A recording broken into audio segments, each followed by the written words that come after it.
Alrighty. Let's get this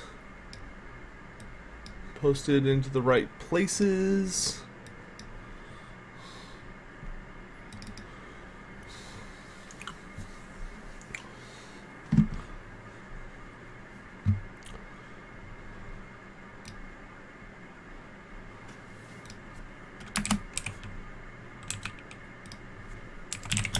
And we're live. Probably should create a separate chat for that.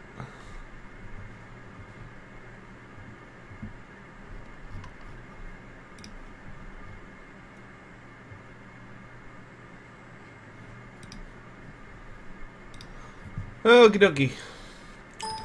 Let's turn on the right mods.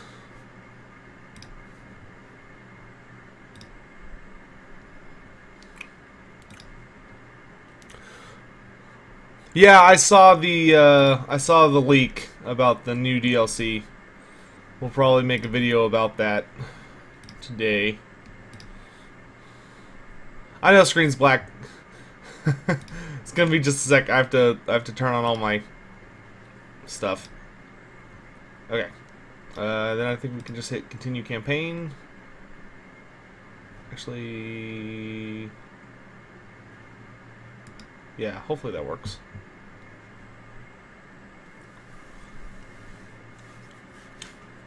Dead Phoenix, one of the voice actors for Total War Warhammer 2 put on his IMDb page that he is he's voice acting a character in the Queen and the Crone DLC, which presumably is the one coming out this month. Which means that we're getting Isles versus Dark Elves, and it's going to be Alarielle versus Hellebron.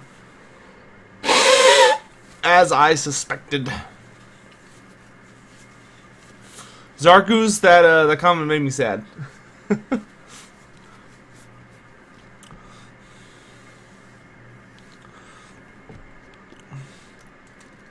Yeah, elves did seem the most likely choice. I'm a little sad it's not lizards to start, but, you know, take what you can get. Sorry I'm late today. I got stuck in traffic because I went to go pick up something really quick, and I hit every single damn red light. If it's the Queen and the Crone, then it's going to be Crone Hellebron versus Alarielle the Everqueen.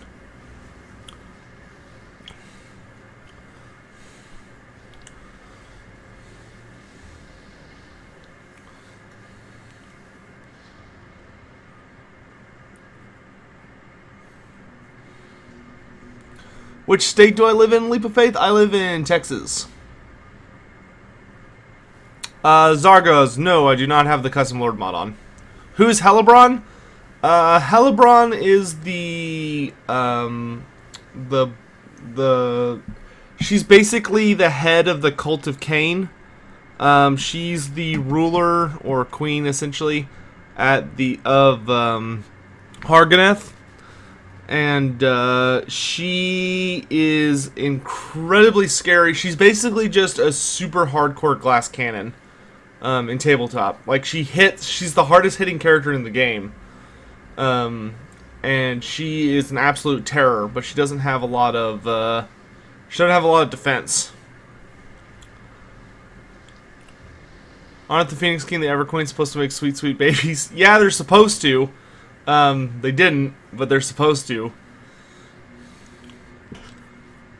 Alarielle ended up having a child with Tyrion, not Finnabar, which technically was against the rules. She wasn't supposed to do that.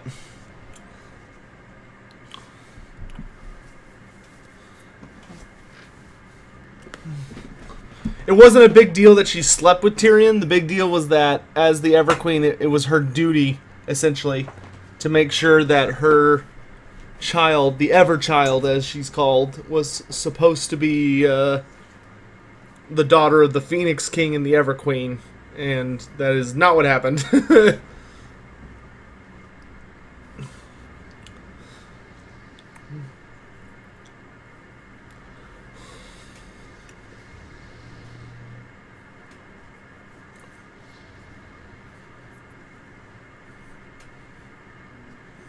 But that played a really big role in the end times, because Nagash had the Everchild as one of the sacrifices to make his new body, using her blood, but he didn't realize that she had the Curse of Cain in her system from being Tyrion's daughter, so it ended up infecting him and really distorted his power.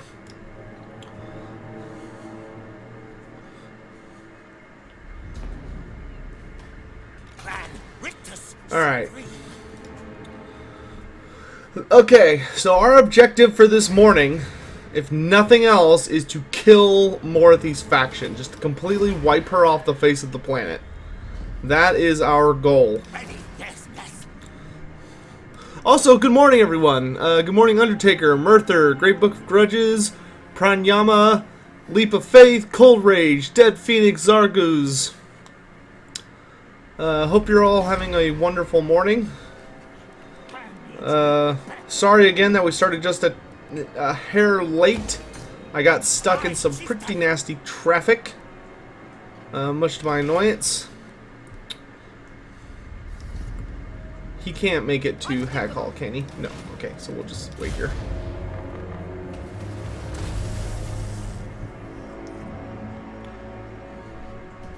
Hey, we got Taskmaster, even though we didn't really move.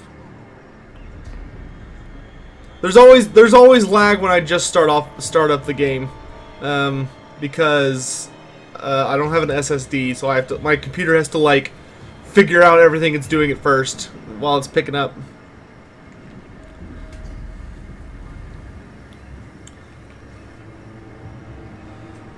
Oh, I appreciate it, Dead Phoenix.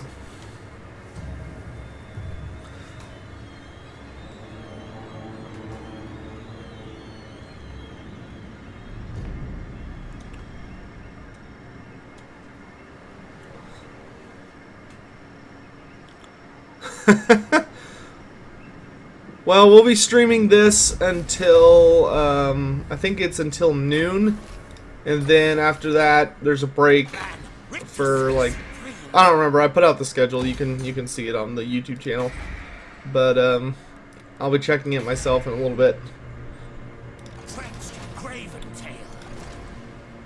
But the good news is, this is the only campaign stream we're doing today. We're only doing one today. Alright, let's go do this here. Alright, we got the ambush. It's a decent army, but we've got a really powerful army, so we should be able to just absolutely tear them apart. Wanna retry to complete War Camp later on? What is War Camp? When's noon for me? Noon is in 2 hours and 10 minutes. Is there any unit from Cathay that made an appearance in the lore? Yes, but they were but Games Workshop okay, so here's something y'all will like. So I'm gonna make a video. Vermintide. Yeah, we might play Vermintide this afternoon.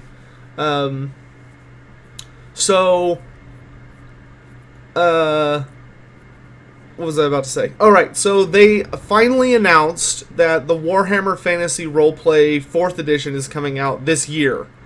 And I couldn't find the direct source, but a fairly reliable source told me that they mentioned the company making this edition is going to be heavily featuring the East in Warhammer 4th edition. So they're going to be officially expanding the lore of End, Cathay, Nippon, the Kingdom of Koresh, and stuff like that. It's only technically a rumor, but it was someone who's fairly reliable when it comes to stuff like that.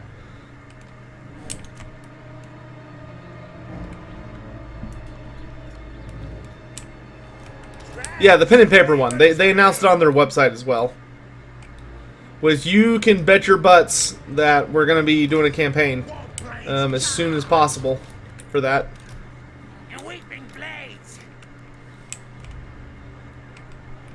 Welcome, Jackson Teague. Richie 18911. Yes, I have seen the Queen and the Crone leak. We will be making a video about. I'll probably make a video about it today when I'm at lunch. Alright, we're gonna put these guys here. We're gonna have the rat ogres go tear up this annoying range contingent back here. We're gonna send in the clan rats to deal with the bolt throwers. With lightning cannon. And the plague claw will put up on this hill.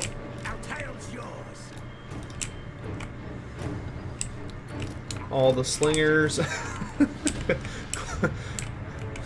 Sorry, just whenever Chloe gets comfortable, she makes this really loud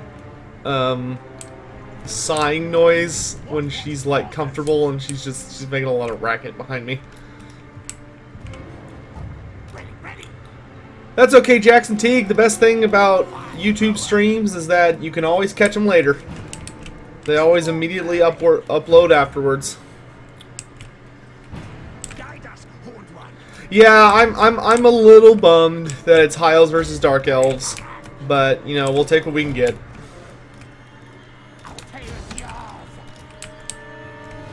Where did I put the Warfire Throwers? That's not a smart place for them. We want them to come around this way.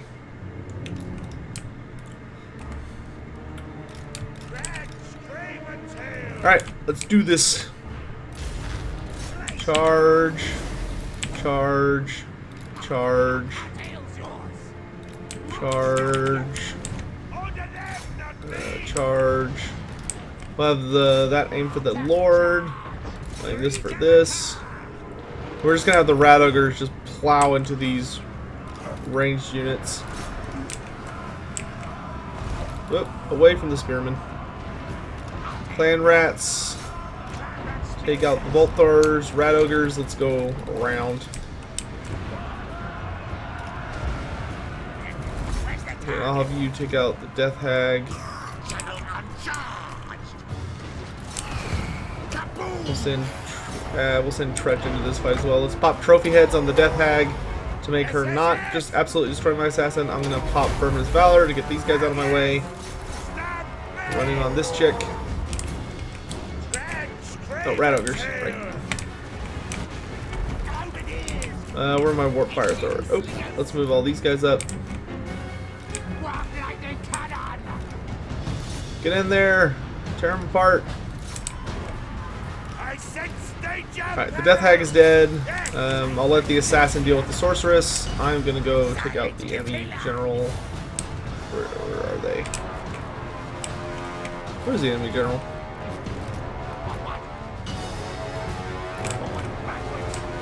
Oh, I thought I moved these guys. I guess I did.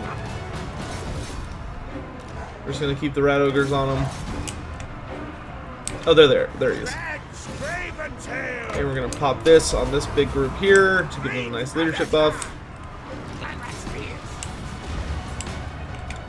Alright, he's procced his murderous mastery, but it's a little, too late.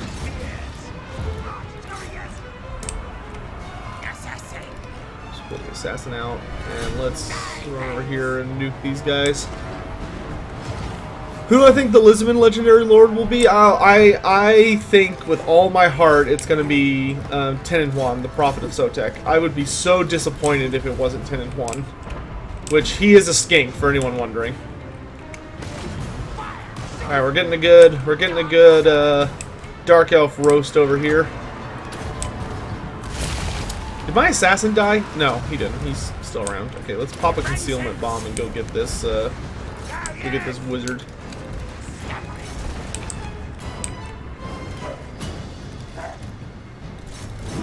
Stay on him. Come on. Let's change both of these for this unit.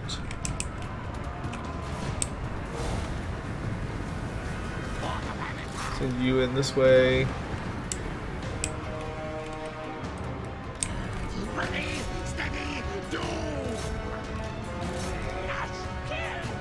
Nakai and Gorok, that's true. I think there is a Lizardman Free LC Lord, though, that's gonna be coming at some point, if I remember the schedule right. I don't know who's gonna be. Hopefully it'll be like Gorok or something. Nakai would be super awesome. Jesus Christ, having a Kroxigor Lord would be the coolest shit.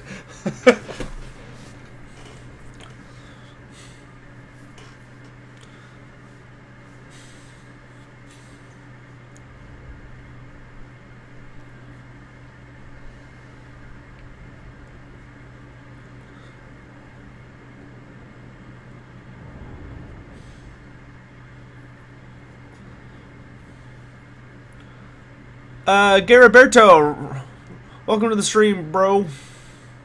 Bro. I shouldn't try and be hip. I'm bad at it.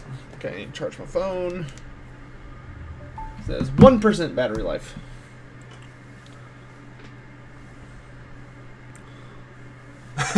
One lord for each of the lizardman subspecies.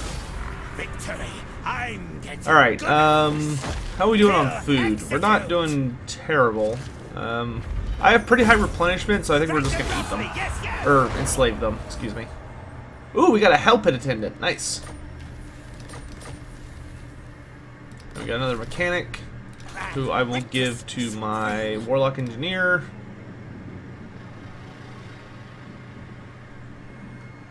After like a billion seconds. Okay, there we go.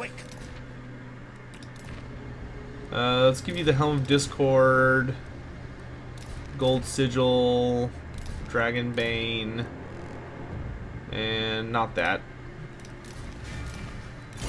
And then for the Assassin, we'll give you, let's do World's Edge, Blade of Nurglich, and Potion of Strength.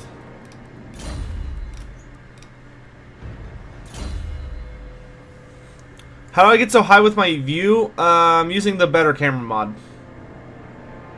Better camera mod. Let's see, we want wary. Yep, so that enemy heroes are very unlikely to hurt us.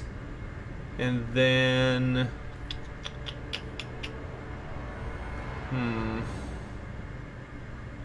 Which one is Blastmaster?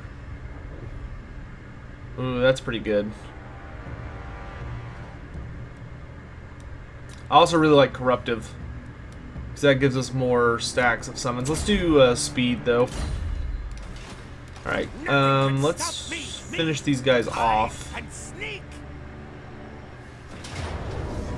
I'll lead from rear.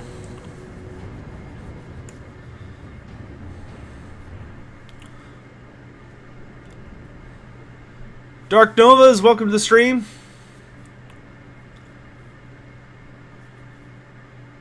Oh, you like Chocox? Well, Chocox is the Eternal Warden. The White Lizard would be Gorok, the Great White Lizard.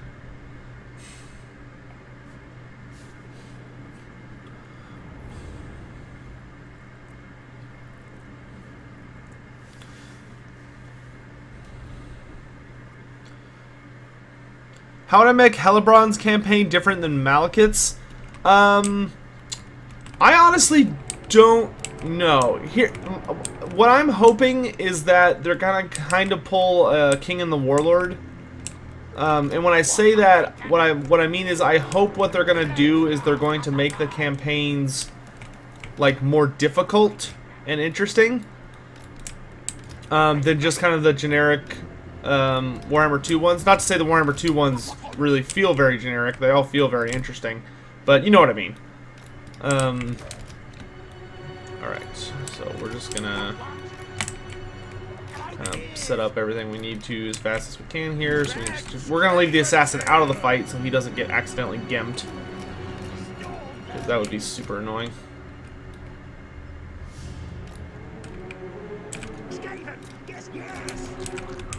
We'll put you guys over here to help run down ranged units.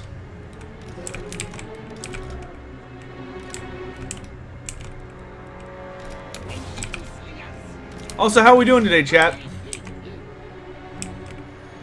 Did Morathi worship Slaanesh, or is she undivided? Morathi is not necessarily... So, the thing about Morathi that throws a lot of people off is that Morathi will do anything to get her hands on more power. And that includes making pacts with demons, like, relentlessly and with no shame whatsoever. She's not what you would call a chaos cultist. In 8th edition, I should say. So the edition this game is based off of. She is not a chaos cultist. She's more like a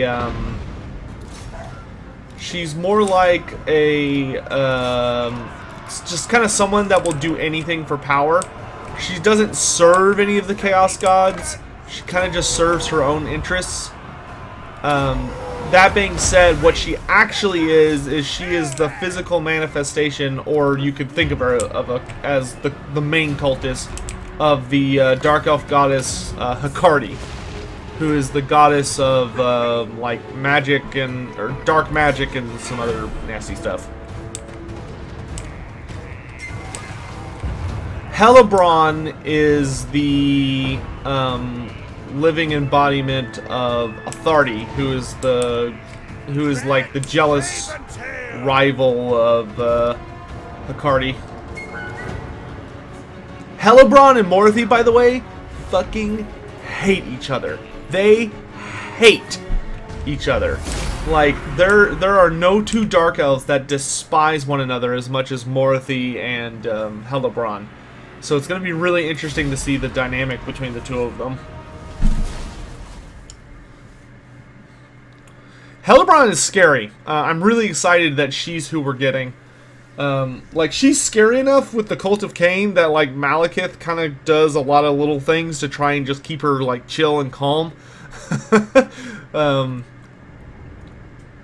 Like, he tries a bunch of little things to just keep her on his side and make sure she doesn't lose it. Because she does not give a damn who she kills to please Cain, as long as she's killing people to please Cain.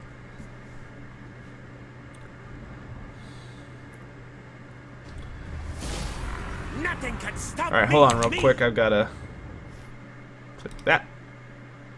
And then go back to this. Alright, eat him! God damn it. Alright, oh, I gave him Blade of Nurglets, but he already has poison. Oh well, it still gives him magic. We want precise. And then we want this guy to get standardized fire. Oh no, let's do movement first. Hopefully this Warlock Engineer doesn't die. We keep losing them. We're just going to auto-resolve this one and hope we don't lose anything. Okay, good. Alright, that does give us a ton of food, though. We're not going to be able to make it back to any of our settlements, so we're just going to kind of walk.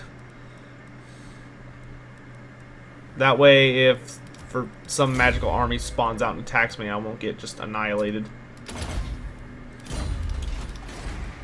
They did give us some nice income, though. Can we upgrade anything in Hotech Column? We can! More money! I love more money! Who doesn't love more money, chat? It's just the best thing in the universe. Dude, I am super hyped for the food rework. It's gonna make the case. If there's one thing I'm really hoping they do is fix the Skaven auto-resolve meter and the food mechanic. Because it would actually make the Skaven a threat on the stupid map. Hello, Turn Bar. How you doing, man? Always good to see you. It's not necessarily that Malekith is scared of Hellebron. It's more of he has a very strong respect for her and knows that not to mess with her because she has the entire Cult of Cain behind her, and if she were to go to war with him, it would be devastating. You have to remember, Cain is the principal god of the Dark Elves. Like, one of the things that Malekith did to try and keep them under control is that he claims to be the embodiment of Cain. He's not, and he actually doesn't even believe that he is. He just claims to be so that they do what he wants. Let's do volatile plans. Alright, and we're going to fall back to Bleak Hold to heal up. Ready? Yes, yes. Keep an eye on him. Standardized firing drill. Yeah, I hope we get the Gorgon as well, Mr. Happy Boomer. Also, hello, by the way. But, hey, they're adding units to the Game 1 races. We've had that now confirmed with the Dwarves getting Giant Slayers. So maybe there's hope, man. Maybe there's hope. We haven't seen them really add in a big scary monster like that just yet, but I remain hopeful that there are bright days on the horizon. Oh, Morathi took Arnheim. Okay, that's actually really good. That means we can go claim it. I'm super glad I noticed that. I almost totally missed that. And that would have really sucked when she attacked us from the south. So we need to go take that out and get her out of here.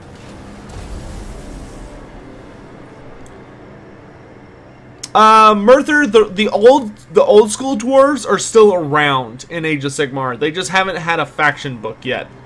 The two dwarf factions that have their own books are the Fire Slayers, who yes are pretty mercenary heavy, and the Caradron Overlords, who are also fairly mercenary heavy. Because both of them are looking for specific like artifacts or resources, and they don't really care what they have to do to get it as long as they get it. They're still very like oath heavy and all that crap, and they're considered order races because they do hate chaos, and especially Skaven. Like, they have enemies that are on the bad guy side, enormous caches. Or caches. Caches. Jesus Christ. Sotek, come on, man. Ooh, I think it's French. Has anyone seen a Christmas Story? I feel like it's fragile. I think it's Italian. Sorry, I just had a moment. Did any other Lizardman named characters other than Croc make it through to Age of Sigmar? Not to our knowledge, no. That may change in the future, but as far as we know right now, Croc is the only one who made it to Age of Sigmar. The way the end times ended, it's implied that Tenenhuan and Krokgar survived, but we don't know what happened to them.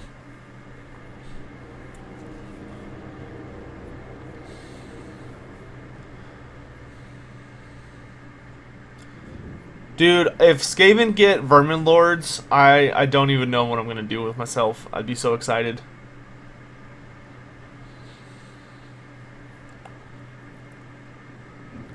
Mr. Happy Boomer, Malekith claims he's the incarnation of Cain. He's not, but he claims he is.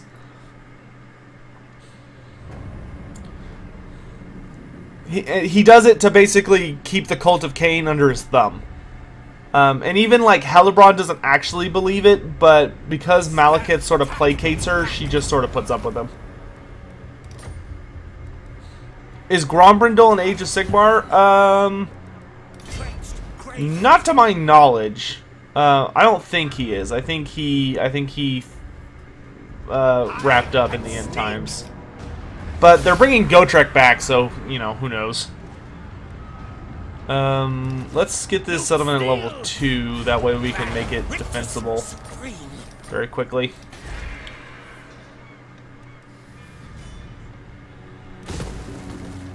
Let's upgrade. Let's go ahead and upgrade Hag Hall. Alright, and then let's do... Ooh, Looter would be good. Let's go ahead and pick up Gutterwise, and then Looter. And then the Assassin is level 10, so we can get Slippery. Nice. Ooh, or we could get another Replenished Troops. So yeah, let's do that. That way we've got mucho heals. How long am I streaming today? This stream is for another hour and 50 minutes. After this stream concludes, I'm going to take like an hour and a half or 2 hour lunch to like walk the dog, eat lunch, all that jazz. And then we're going to come back and stream on Twitch. Bye, Jackson. Have a good day. Sauron versus Malekith. I'm probably not the most qualified one to answer that because I don't understand the limits of Lord of the Rings power scale. Like when it comes to magic, I don't have the best understanding of how powerful magic is in their world. Hello, Iggy Boom. Welcome to the stream. How about a test of your lore knowledge? 5 fun facts about vampire counts. Okay. 1. Vampire counts can actually cure their... so, vampirism is a curse and a boon in that it makes you relentlessly thirst for blood, but it makes you super powerful. However, you can cure the curse, which was caused by an imperfection in Neferata's attempt at the elixir of eternal life, by killing and, well, mostly just drinking the blood of something sufficiently powerful. In the case of Abarash, he was able to cure the blood curse by slaying a really powerful dragon and drinking its blood. Second fun fact is that there are actually 7 bloodlines of vampire counts instead of just 5. Most people just think there's the von Karsteins, the Necrarchs, the Strigoi, the Blood Dragons, and the Lamians, but there's actually 2 more that exist. They don't have names because nobody really knows who their founders, or there's not a lot of information about their founders, and what happened to them is a complete mystery. And they're not really important for the lore. They basically just exist so that if you're a Vampire Counts player and you wanted to invent your own Vampire Count, Games Workshop basically gave you an in of saying like, oh, I have my own bloodline and stuff like that. Like, they just put that in so people could have fun with it. Third fun fact about the Vampire Counts is that of the original 5 founders, one of them we know for a fact is dead, which is Ushoran. He died during the fall of, oh gosh. Not Mordheim. What was the name of the city in the Badlands? It'll come to me in a minute. Ushoran died there. Wazoran might still be alive. It's believed he's dead because when Wazoran had an apprentice who tried to kill him. Morkane, thank you. Great Book of Grudges.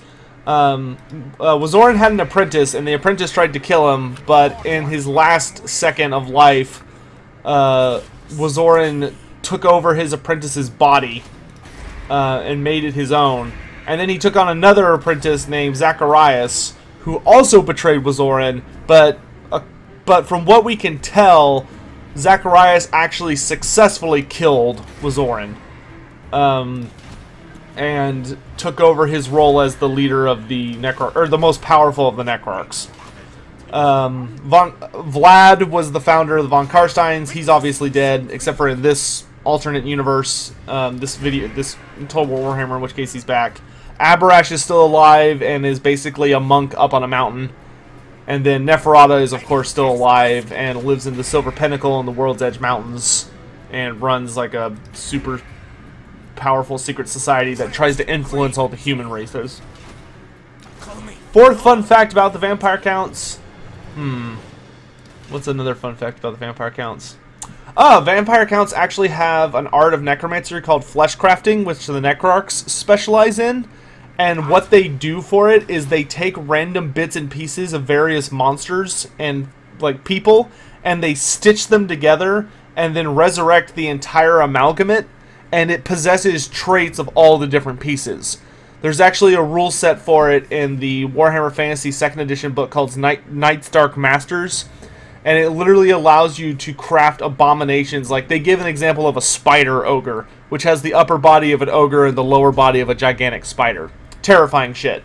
And then that's essentially what the the only mount the Vampire Counts are missing from the game is the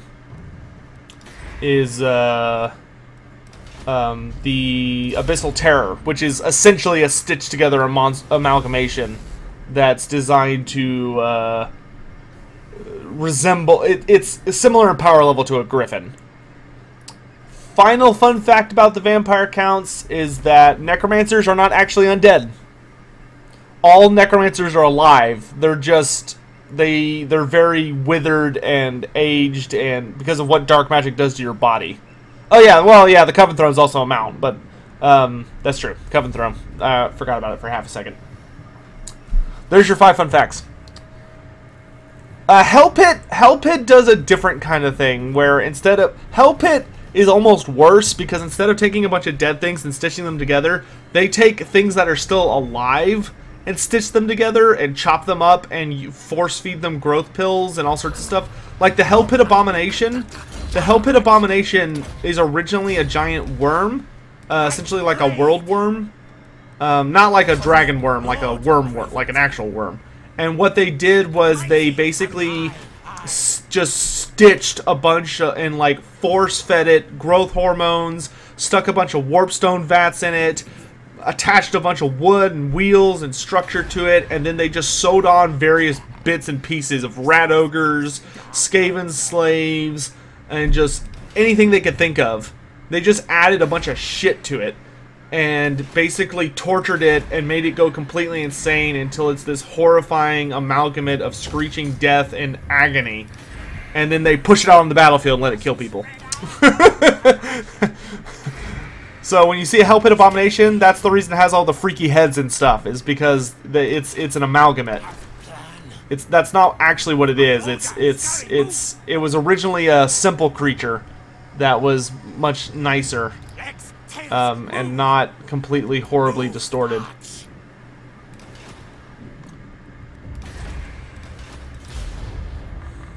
And yes, there was a halfling vampire at one point.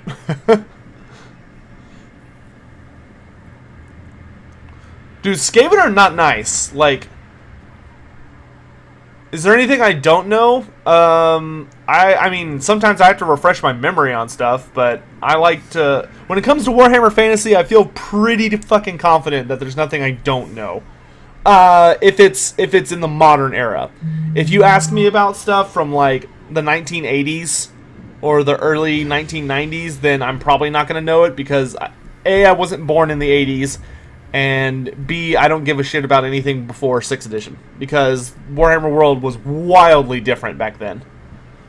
But for the modern lore, and the lore this game is based off of, I feel very confident that there's nothing I don't know about it. There's stuff I might forget for half a second, and I have to like look it up or remind myself, but other than that, let's raid stance, see if we can lure old Morathi out to come and fight us.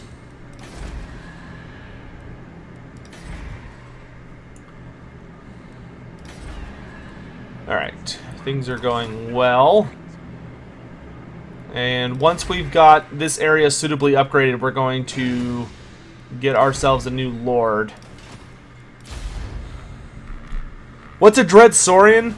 So, a Dread Saurian is essentially the most powerful of the... It's one of the most powerful dinosaurs you can find in Lustria. Basically, what a Carnosaur is to, like, a Cold One, a Dread Saurian is to a Carnosaur. It was the largest Warhammer Fantasy model ever released by Forge World. And it's immense. It's so fucking big. And basically, it's just this horrifyingly huge dinosaur, and it's just the apex predator of Lustria. It's been there since before the old ones came. Like, most of the dinosaurs in Lustria were already there when the old ones showed up. The Thunder Lizard is one of the other most powerful dinosaurs, but Dread Saurians hunt Thunder Lizards. But when those two clash, it's like a battle of the Titans on cocaine, because the two of them are so immense.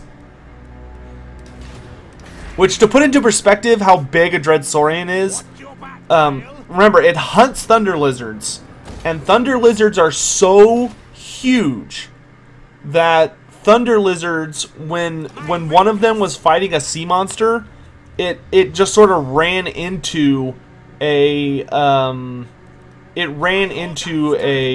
lizardman city, and because the Slon couldn't turn it aside because it was too distracted for fighting, and just the Thunder Lizard running into the temple city leveled the entire city, and like killed a ton of people or lizardmen and all the Slon. Like, everybody died. Speaking of Slon, is that Mazda Mundi? What's he doing up here?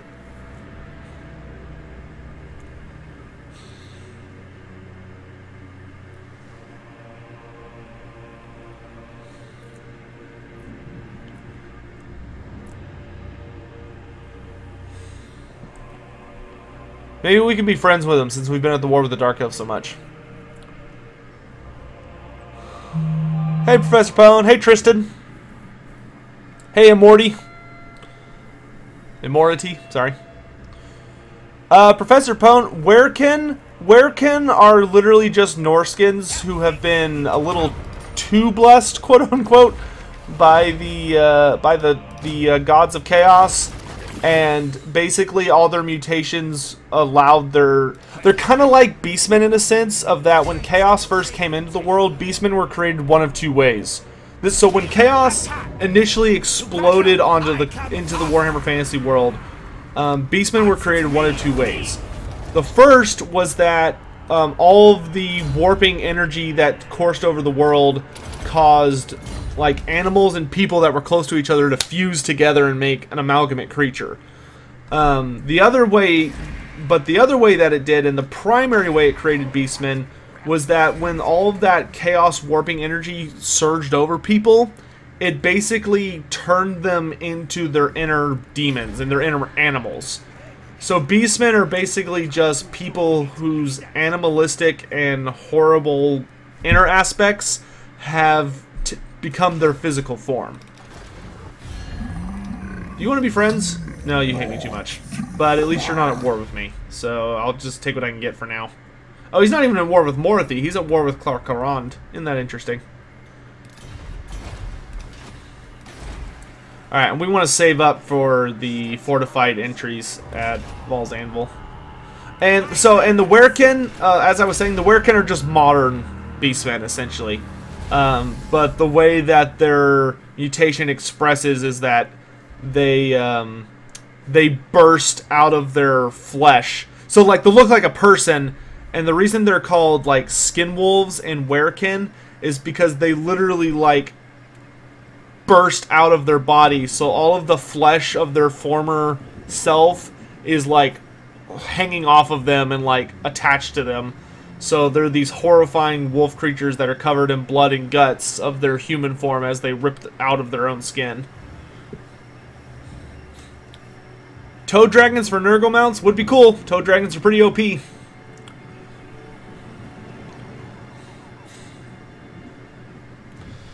Are there Dwarf Karaks in Age of Sigmar? Yes, there are. That's how a lot of the dwarves, what dwarves there managed to be, survived the Age of Chaos. Was that they, were essentially all hanging out in Karaks.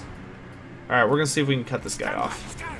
And it looks like we actually found Morathi. I didn't realize she was in the ocean, so Arnheim's likely going to fall, but that's not a big deal. Let's do this. See, I'm not going to be able to get to Hag Hall, so I just need to do my best at keeping this guy busy. But we do want to get Val's Anvil completely up and running. What am I going to put in Val's Anvil? I could put a recruitment building, which might be the best thing. I could put some warrens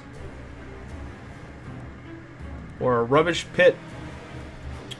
Let's do basic infantry.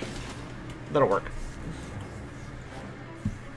Where can I think skin wolves can turn back, if I remember right. I don't think they do. I think they permanently stay in that form. I'd have to double check. I'd have to go get my book and reread the paragraph.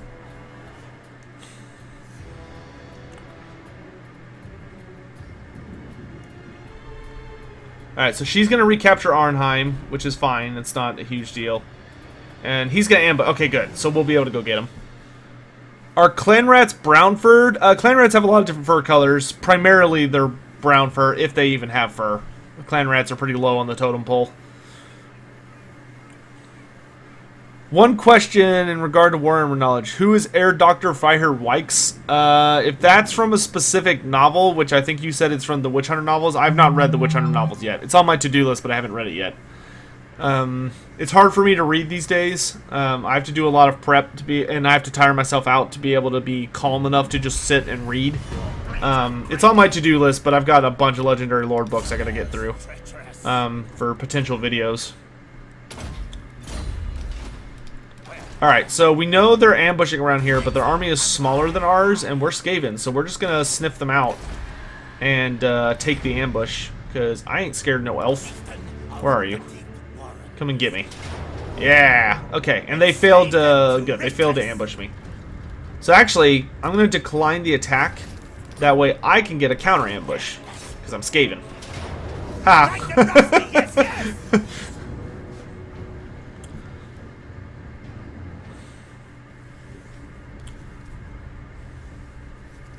Skin wolves do transform back? That sounds right. Like I said, I'd have to go get my Monstrous Arcanum book.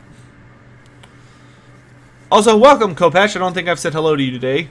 Valerian. Does returning from Chaos Corruption ever happen? Not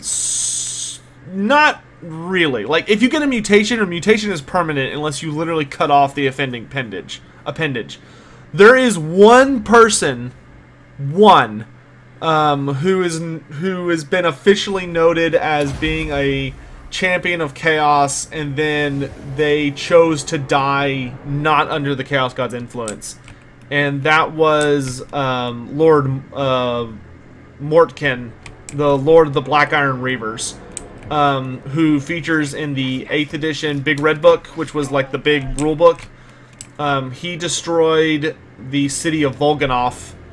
And he was a really big chaos invasion that happened like very recently, and he was basically like he was on par with Archaon essentially when it came to like the feats he had accomplished, and he attacked to get revenge on the Empire for wiping out the village of his birth, and he got his revenge, and the moment he got his revenge, basically the Chaos Gods were like, oh, you're winning, like, keep going, like, destroy the Empire. And he basically just kind of sat there and he's like, you know what? No, I'm good. He's like, I got the revenge I wanted. I want to die as a man, not as a monster. And then he took off his helmet and he got impaled and died. He was not interested in serving chaos for eternity. He just wanted his own thing out of it. So he did what he wanted, and then he died. And the Chaos Gods were not particularly thrilled because they did not get his soul. Because he never bargained his soul in the first place. He was a contender for the Ever-Chosen title. So if he had survived, he would have ended up fighting Archaon at some point.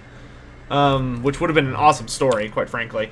Archaon probably would have beat him, but it would have been a good fight.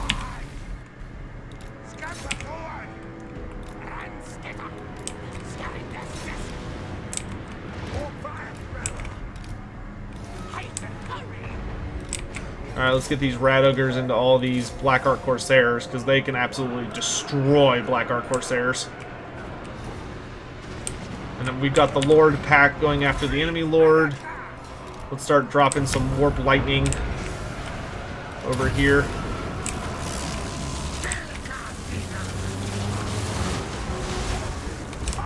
Let's fire the Warp Lightning Cannon at the enemy archers, just to keep them moving.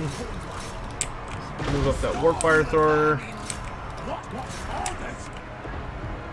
Alright, we want to use this guy to trophy heads the enemy lord, and we're going to use Standard Dive or Miss Valor.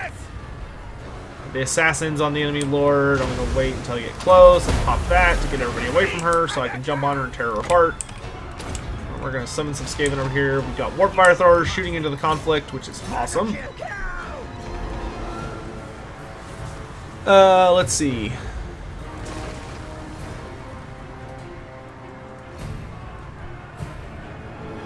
The Book of Monsters. I mean, that sounds like a pretty generic name that the Empire would probably use. The Empire, I mean, some of the stuff they do is really inventive, but not always. That's true. If you put at Loremaster of Sotek in the chat, it is much easier for me to get to notice it. Otherwise, I'm gonna try and assume you're talking to each other. I also want to know the skull at the Battle of the Rod of Corruption.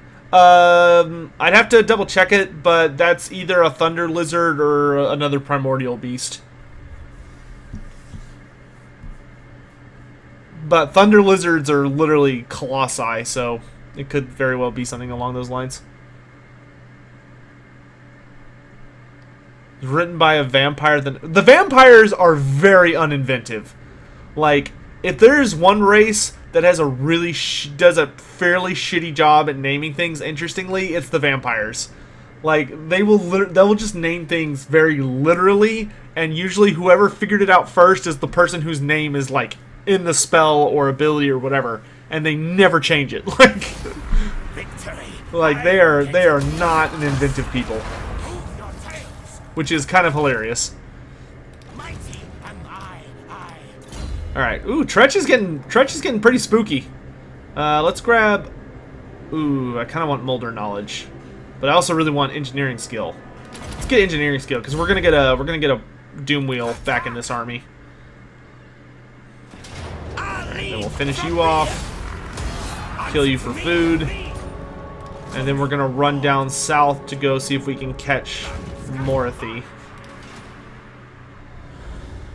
Oh great, now there's like a billion at Sotek things. Do the other Chaos Gods depend on Tzeentch for a blessing? So Tzeentch is the god of change, which means that he is more associated with like extreme mutation, but Tzeentch is not the god of mutation per se. Like all the other gods can mutate you completely and utterly without Tzeentch's permission or blessing. Like they could give less shits what Tzeentch thinks about what they're doing.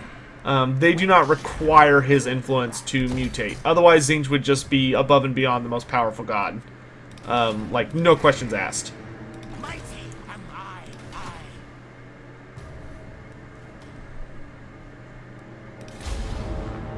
Robin, yes. Also, hello. I'm playing with two skill points per level for Lords only. I find it gets a little ridiculous on Heroes, but I really like having it on Lords. What cool stuff could be coming with Chaos? That would take me a very long time to list everything. You want a peace treaty? Sure, I'll give you a peace treaty that I'm not totally going to betray in a couple seconds. I would never do that, chat. I would never betray a peace treaty with a faction that explicitly gives me rewards for betraying peace treaties. I'm painting clan rats of clan Moors at the moment. Anything I should think of when it comes to the fur? So for clan rats, you want to do variations of brown fur. And I would literally just look up like pet rats and see all the cool colors that they have. Which rats can be very gorgeous pets, and they're very clever and fun. For storm vermin, you want to go with darker shades, especially clan Moors. Clan Moors has some pretty beefy storm vermin. I think Clan Rictus has got the best set of storm vermin, but Clan Moors is the strongest of the warlord clans. But you want to go with black fur mainly, but generally dark fur. White furs only work for the Council of 13, so like albino guard. So if you want to have a Gracier as your lord, and you're gonna put him in a unit of storm vermin, you could make a unit of white storm vermin, or use that as your general's bodyguard if you want to be cool and thematic, to show like he has the benefit of the Council of 13 behind him. Oh, we could sink her Black Arc. Do y'all think that would make her mad? Should we do it? Let's do it. Alright, we got the Black Corn Swamp. Thank God. We almost have positive food. We're almost there.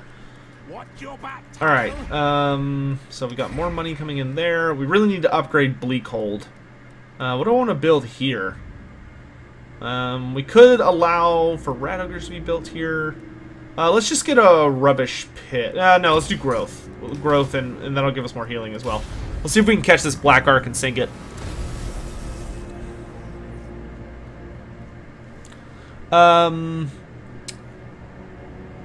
The trilogy ends in a cliffhanger. That sounds like a lot of Warhammer Fantasy books. That's a bad habit they have, because they want you to like go do it yourself. Positive food, not for long. LOL. Yeah, that's very true. I'm really looking forward to the patch. What is the reason for Bretonnian Crusades? So, Bretonnia, part of the Ladies' Creed, or the Code of Chivalry, is that Bretonnia is supposed to wipe out evil wherever. They're supposed to seek out and strike down evil, and they're supposed to be a shield for those who cannot protect themselves. That's the true core. Ooh, Final Supper. Oh yeah, this is the fucking. So somebody tried to use Ogre Gastromancy and summon the Great Maw. Great, which is gonna eat all my magic. Lovely. The Great Maw is not nice. That's actually a super toned down version of what would probably actually happen if the Great Maw showed up. He would like destroy so much. Or it, I should say. All right, let's go catch ourselves a let's catch ourselves a Black Ark. Woohoo!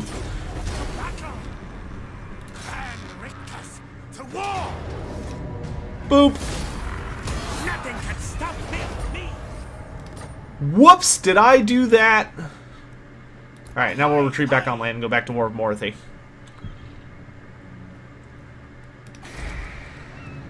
And we'll upgrade Arnheim so we can get a full garrison on it. And I'm going to hang around here in case her fleet comes back. Let's get Bloody Blade. And I think it's time for us to get a secondary lord to defend the north.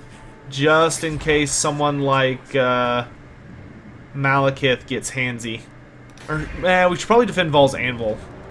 They're more likely to strike us here, I think. And like in Hag Hall. So let's summon Raksnik, who's going to be a Greyseer of Ruin. Let's see, do we have a good one? Or we might well, let's see what our option is. That could be pretty good. Oh, wow. Leadership and immune to psychology. That is super good. Okay, so should we summon Raksnik, who's the Greyseer from Vermintide, or should we summon Scar Spinemangler, who's the Warlord from... Which one should we go? What's at the bottom of the Great Maw? More Great Maw. The Great Maw goes all the way through the planet. Great Book of Grudges. On the eastern side of the world, so in the Ogre, where the Ogre Kingdom's ancestral homeland is, he's a giant crater in the earth. On the complete opposite side of the planet, it's a giant whirlpool in the ocean. But the Black Maw, I keep saying it goes all the way through. Okay, I see Skarik. We're gonna go with Skarik. Alright, so let's rename. We want Skarik Spinemangler. And hopefully he can actually recruit decent troops this time. So let's go ahead and start getting some clan rats together. That's going to, of course, hurt our food for a bit, but, you know, what can you do?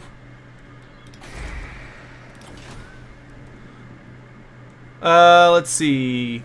Blackfire Pass. Yes, Blackfire Pass is one of the most important places in the lore. It's where it's where, like, large orc invasions. The reason the orcs are not a huge deal in the Empire and that northern area compared to like they are in the Badlands, the only reason is because of Blackfire Pass. Or, well, passes in general, because the orcs have to go through those passes to get to the Empire.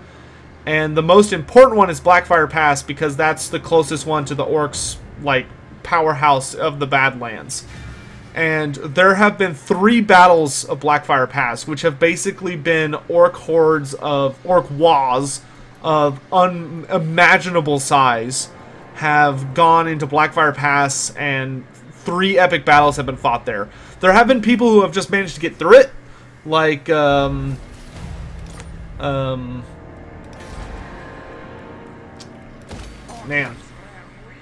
Gorbad Ironclaw managed to get through it. Who else? Grom the Paunch got through it because the Empire didn't show up, which that came back to bite them in the ass something fierce. Let's see. Let's do ensure product quality. All right, so Morathi's coming back for us. So we're gonna hang out near Arnheim, and we're gonna stealth and see if we can trick her into coming to Arnheim, and then wipe out Morathi once and for kill her navy so she can't just keep running around us anymore. All right, let's pick up some slaves here. That way, if we're attacked there, we can hold the line.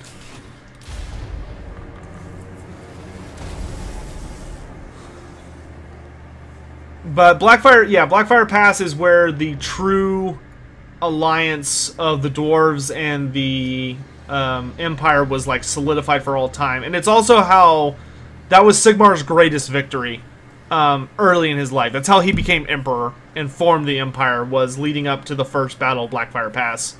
where Sigmar fought side by side with the Dwarf High King Kurgan Ironbeard, and they just proceeded to be absolute badasses.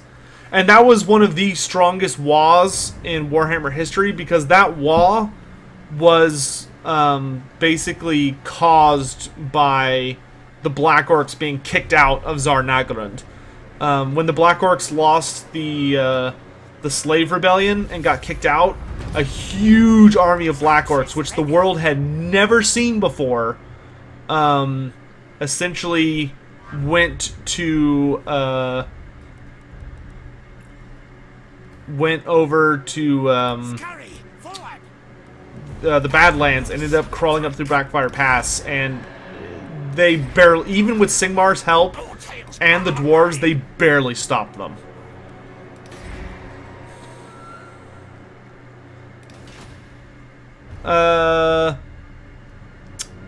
Iggy, yeah, like, what would probably be the best thing is if the passes actually cost you extra movement to cross them.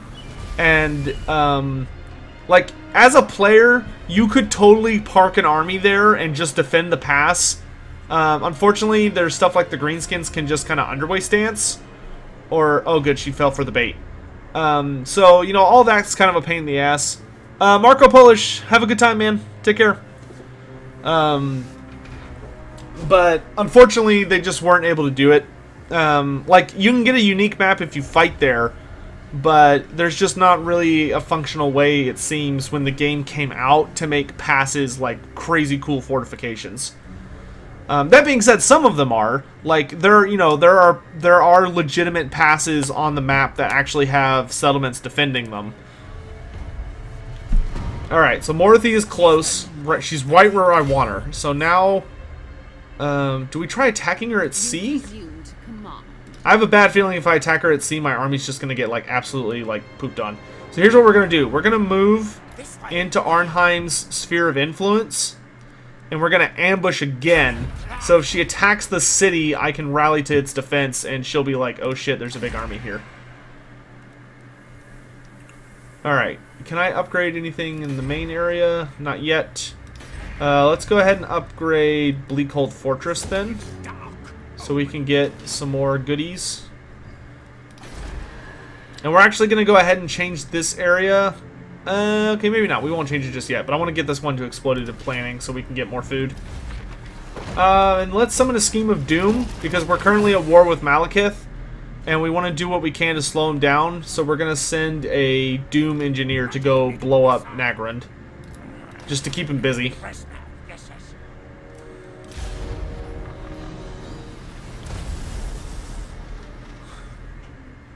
Yeah, Justin Mackey, Skaven are not the best ocean fighters. They actually have a pretty formidable fleet, but to say that it relies very heavily on sheer numbers more than anything else is an understatement. Ah, she's just gonna run away. Maybe we can force her on land. That would be the best thing. Because if we can get Morathi to go on land, then we can finish her off. I don't want to abandon Amheim, though, until we've got a full garrison on it. Like walls and stuff.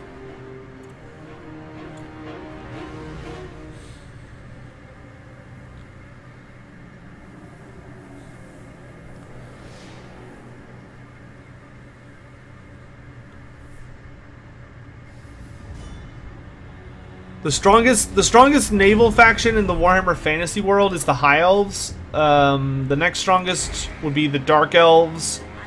The third strongest would probably be the Bretonnians. Interestingly enough, they have a very powerful naval fleet, because they do not apply the laws of chivalry the same, or really at all, to their naval fleets.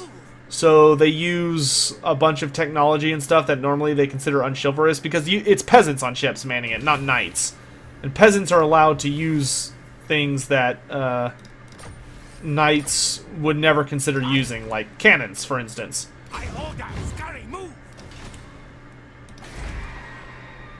You know, and trebuchets and arrows and all sorts of other stuff. You know, ranged weaponry. Plus, if the Bretonnian ships are very powerful and large, but they also have a kind of a thing of they tend to fly little groups of like Pegasus Knights and hippogriff riders and stuff around their ships, which makes them very, very difficult to fight. Because they will just absolutely destroy your face. Like running in to punch you, essentially. Alright, we're going to save up so we can get a improved garrison at Amheim. I play Lizardmen a lot, and it seems their infantry sucks. Also, hello, Ashton Bates. That's interesting that you think that. Lizardmen infantry is actually pretty powerful. Like, Saurus warriors have, like, one of the highest weapon strengths in the game. For infantry. Skinks are crap, but skinks are also really, really cheap. But Temple Guard are amazing, especially if you get high enough chevrons. Temple Guard will literally just fight until they're dead. You might just have to change your tactics a little bit, Ashton. You're fighting High Elves? Yeah, you should. High Elves do have very good infantry if they have like Sword Masters. But if it's anything less than Sword Masters, Temple Guard. Ooh, we got Warpstone armor. Fuck yes, that is amazing. Let's put it on our Warlock Engineer. Actually, you know what? I really like that Helm of Discord. I guess we'll put it on our Assassin for now. Oh wait, no. I know where it's going. I know where it's going. We're gonna give it to Skarik. That way he drains people while he's fighting. And then we're gonna give him the Blade of Nurglich because the Assassin, it's kind of redundant on him. Razor Standard, Banner of Eternal Flame, and a Breeder. Alright, and then we're getting a level 2 garrison here, and sure, we'll get a level 2 port. And we got our treasure out here, so we're going to retreat to Amheim, and then we're going to go take out Morathi's capital. You play custom battles? Yeah, it might just kind of be a practice thing. Most Lizardmen infantry can absolutely beat the brakes off of High Elf infantry. Hello, Gadgetan Zurich. I probably pronounced that wrong. Griffins are the best air creatures. You know what? There's something I need to do. Let's see. Who do I trust?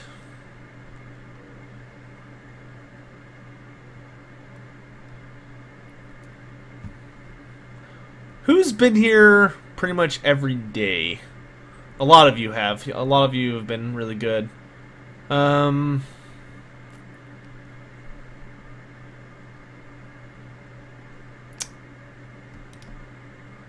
Justin.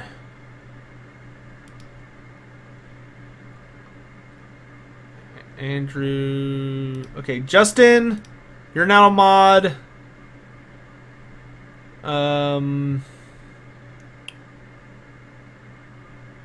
So I'm a dirty Empire peasant with a gunpowder weapon. I am shooting directly at a Grail Knight. What happens?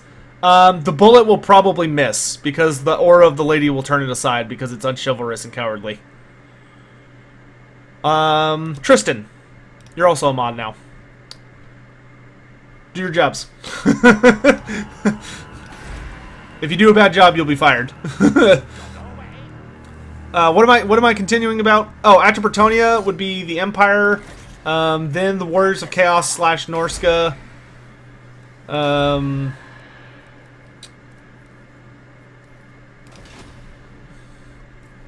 Dude, Mark of Chaos is such a great game. There's a petition going on. I think someone found it in my Discord, so if somebody in chat is super bored and wants to look it up, there's a petition going on that I don't remember who it's to, but it's to whoever owns the license for Mark of Chaos, and stuff like that, for them to release the rights so that the game can be put on like GOG.com and be sold.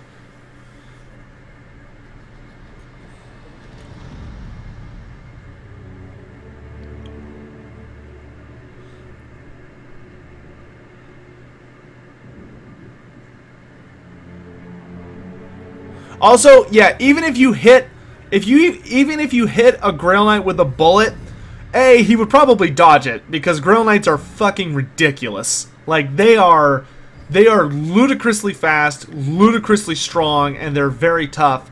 And even if you did hit him, like, they're not human. Do not think of Grail Knights as humans. They are far beyond humanity at that point. They are something else entirely. And they're exceptionally dangerous.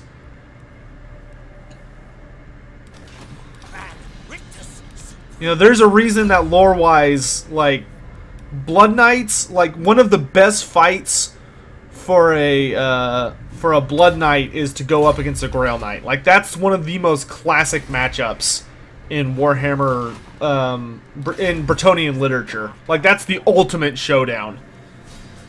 Is, you know, the super Blood Dragon versus the super...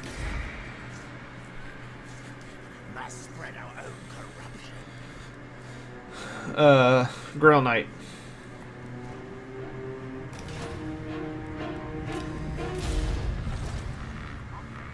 Yeah, if EA could give up the rights to the Lord of the Rings gaming series, that would be really nice too. Those games could also... It would be nice to get those games on... it'd be nice to get those games on GOG as well. Man, I want to get sponsored by GOG so bad. I watch a guy who's sponsored by them, and like that's a solid system.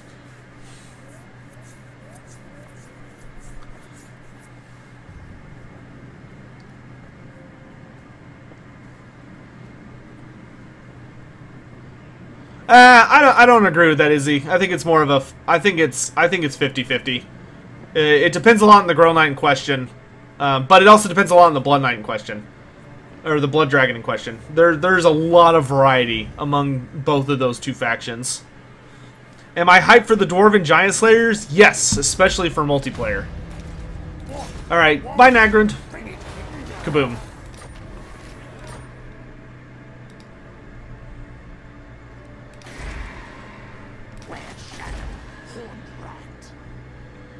Don't Grail Knights have plot armor because of the good guys? Black Phillip, welcome by the way. I don't know if you've ever read a Warhammer Fantasy book, but being a good guy is generally the opposite of plot armor in Warhammer Fantasy. Warhammer Fantasy, good guys die a lot, and they do not win many of their fights. It is a harsh world to be a good guy in Warhammer Fantasy. The bad guys have some pretty just wicked shit. An orc giant versus a siege giant? It'd be close. Probably the siege giant because they're covered head to toe in armor.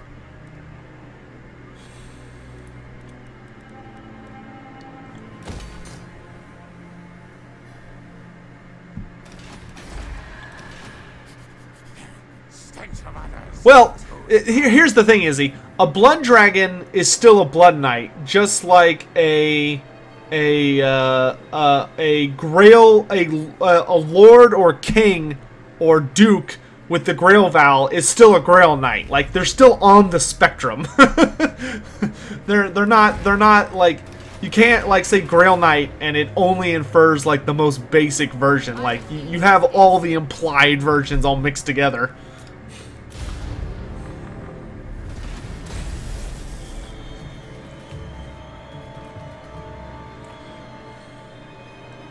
Man, the lizardmen are busy. I am not looking forward to when Mazdamundi decides he wants to go rat catching. What are those two aforementioned giants? So for greenskins have two types of giants that you'll often see with their armies. There's the regular giant, which it's a giant, and then there's the savage giants, which are giants that are covered in war paint by orc shamans, and they're literally like savage orcs.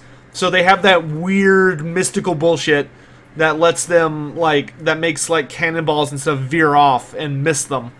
So it's basically like, you know, it's mystical armor, essentially. So those are the two type of giants you see on greenskins. A siege giant belongs exclusively to the Chaos Dwarves.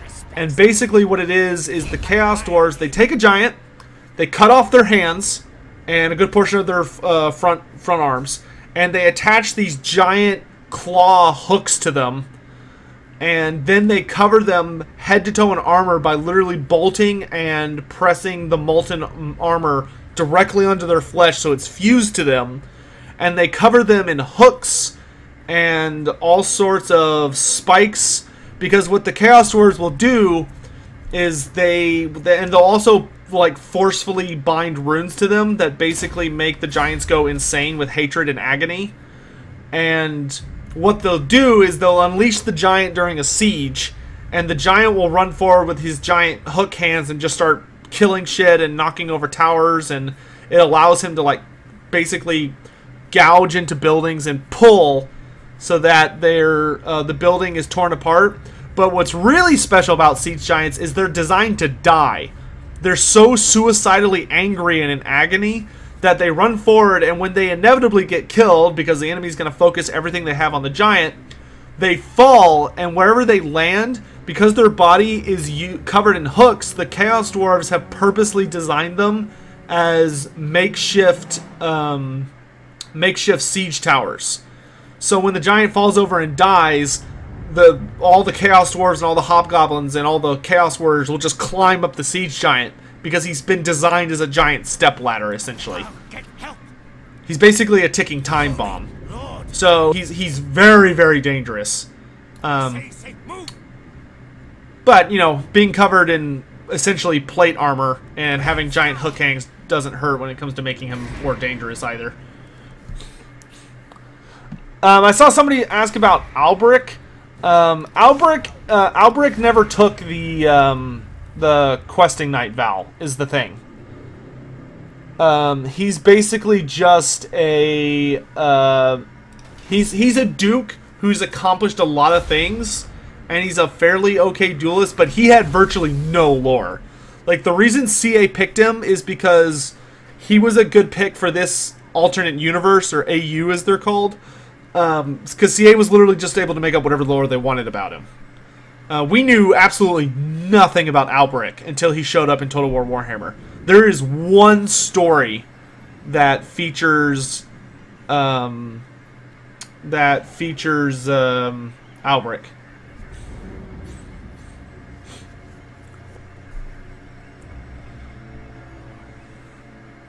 Well, Carl Friends did not... So, Undertaker, it's not that Carl Friends called Sigmar for help at the Battle of Blackfire Pass. What happened at the third Battle of Blackfire Pass is that Karl Franz awakened Gal Maraz.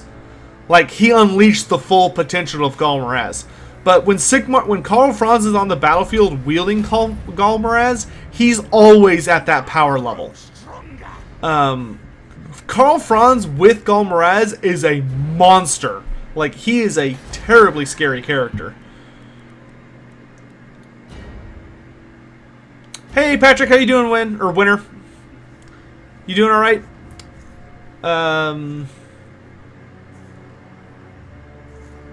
Karl Franz was at the Battle of Bloodkeep. We know he was there because there's a quote. There's a thing about Deathclaw, because Karl Franz got slapped, and he got knocked out, and Deathclaw had to defend him. If I remember right, I'm pretty sure that was the Battle of Bloodkeep. I'm fairly certain. Alright, we're going to make this guy into as much of a badass as we can, as quickly as we can, because Malekith is coming down, and I think he's upset that I blew up Nagrand. I really wish me and the Lizardmen could be friends. We need more troops. We need a lot more troops. Let's get some spear rats.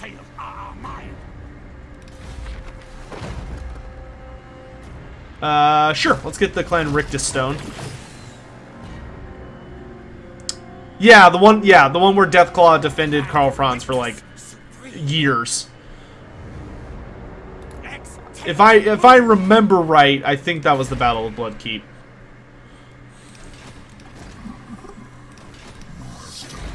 Where Deathclaw proved he was like the best mount ever.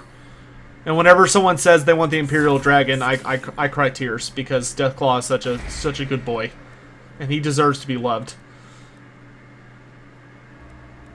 And everyone's like, but my dragon. My dragon. We could build a rubbish pit here. Yeah, let's do that.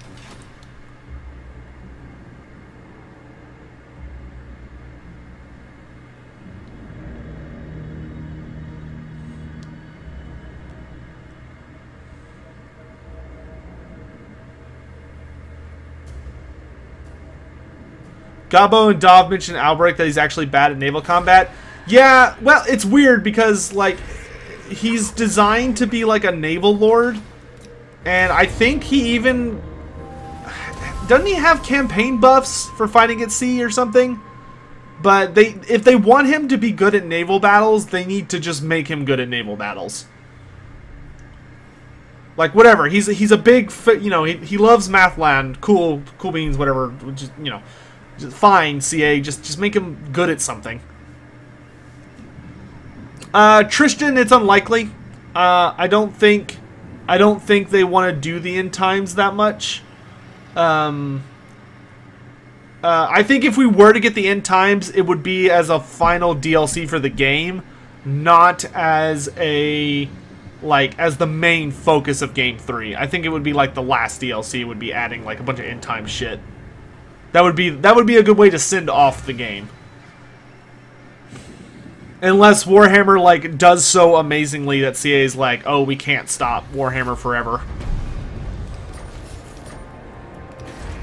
And they come out on left field and they're like, okay, so instead of Warhammer ending like we said, we're now gonna like move it to console and put it in 4K or just you know, do what every company is doing these days. It's in 4K now. You know what? We need public order. Sign of the Emperor. Hello, sir. Yes, I have seen the very likely leak about the Queen and the Crone. I have seen it. Hopefully that means CA is going to get the announcement trailer out fairly quickly so that they can at least get on it. I hate this bug. I hate this bug. I'm attacking them outside the fortress, and yet they still get the fortress garrison. Though this is actually probably a good thing because now I can wipe out the fortress garrison without dragging Morathi into it. Let's do it! Ready for fight, Scrap.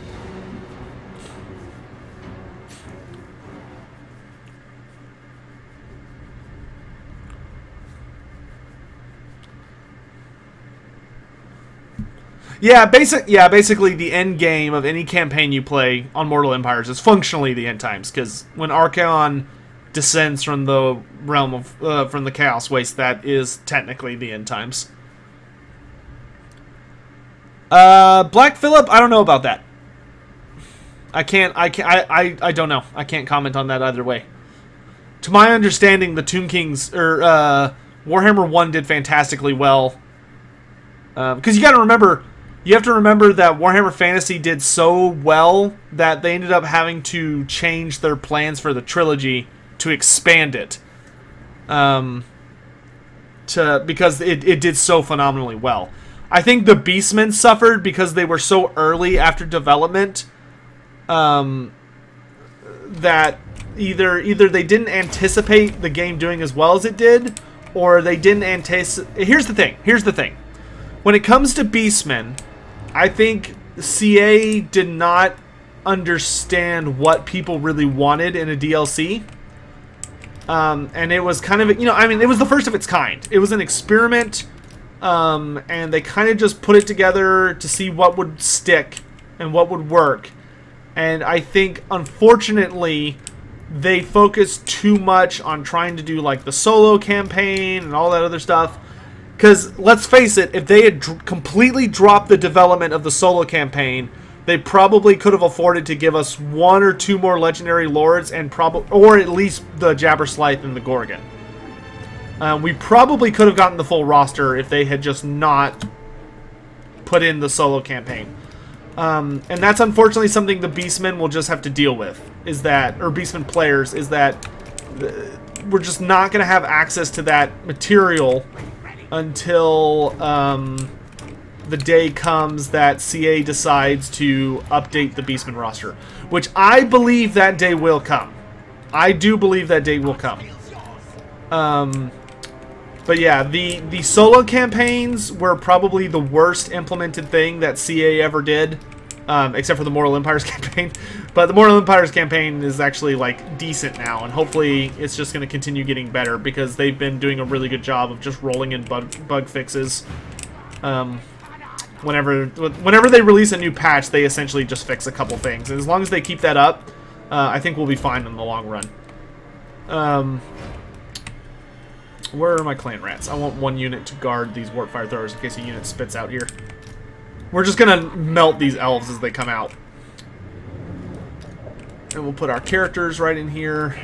We'll put Tretch on the front line. We'll keep the assassin in the back and the warlock engineer in the back. And I'm gonna make this whole thing a control group. And then the red ogres.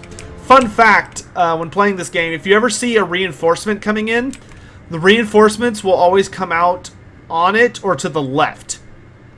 So you want your army to be more like this. Generally, they will almost always come on more to the left than to the right. That's your fun fact for the moment. All right, let's do this.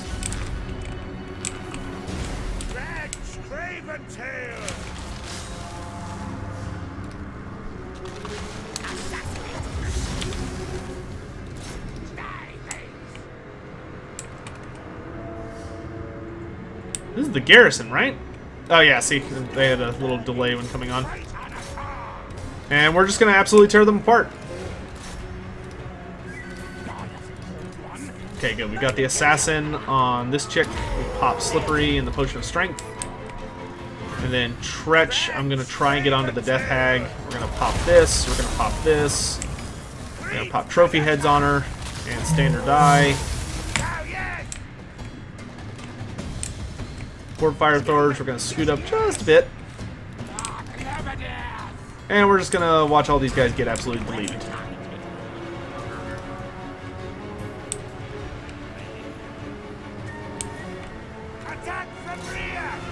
And we'll have Tretch just chase down this Death Hag. Let's pop the Helm of Discord, which is a really nice debuff. And then we're going to throw a Scorch down the line. And then we're going to throw down a couple of lightning bolts. These guys are still making their way over. We're going to go ahead. We'll have the Warp Lightning Cannon focus down the enemy War Machine. We'll have the Plague Claw Catapult focus the Blackguard of Nagrund. Bring the Assassin around this way. I'm amazed these guys are holding as long as they are. Gotta hand it to them. They're holding the line. Speaking of beasts, I remember you mentioned Attack on Titan. I have not watched that much of Attack on Titan. I only watched the first season, so I don't know that much about it. I got really frustrated by the way the first season ended, so I wasn't really interested in watching it anymore after that. I don't like series where they have like a really big build up to a bad guy. And like, you know, they reveal who the villain is and they do all these shenanigans and stuff, and then the villain just gets away, essentially, which is what happened in that anime, in my opinion. You know, they build up to reveal. I'm not going to say who it is for anyone who hasn't watched it, but you know, they revealed who the female Titan was, and then she just literally gets away scot-free through like the most Deus Ex Machina bullshit superpower I've ever seen in my life. And I was like, nope! Nope, I'm done.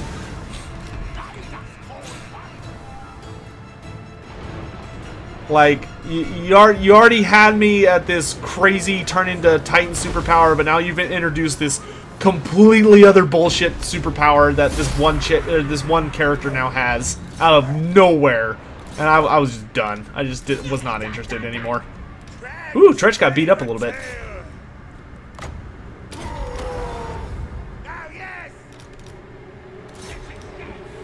Alright, we'll just have our armies hunt down what troops we can. Let's tell our ranged units to focus on chasing the Death Hag.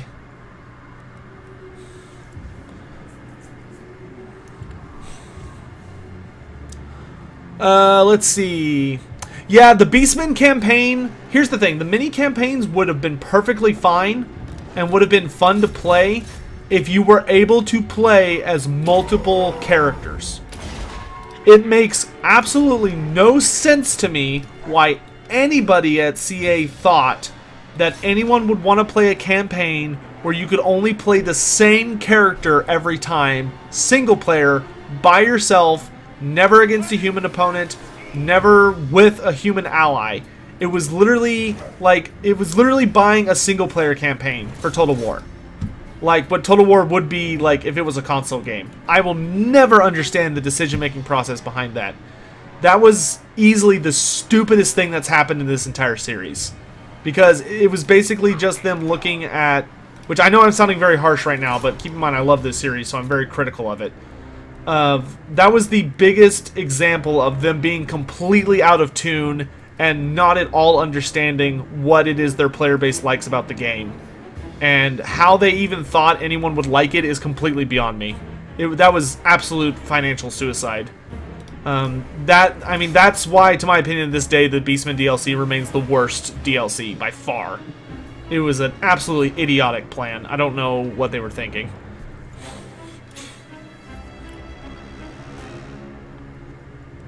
Yes, Boris took Kazrak's eye first. And then Kazrak took Boris's eye. They've done a lot to mess with each other. They've both cut out one of one another's eyes. Boris killed Kazrak's favorite personal hound, Red Maw.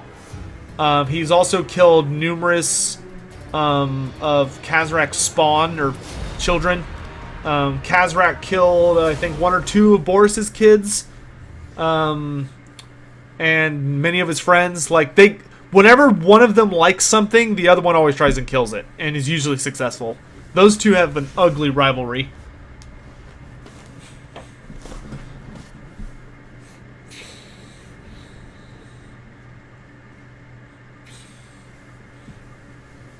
But yeah, Kazrak lost his eye to Boris in a fight the first time, and because Boris took out his eye and was going to kill Kazrak, but then Red Maw intervened and saved him.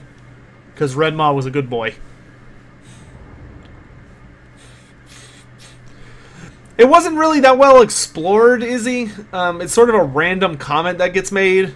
When Boris is talking about Kazrak, he sort of offhandedly mentions that the two of them have lost It was a weird comment, but there's so little known about Boris's family life, or very little about anyone's family life, really. Warhammer Fantasy does not wax lyrical on people's personal lives.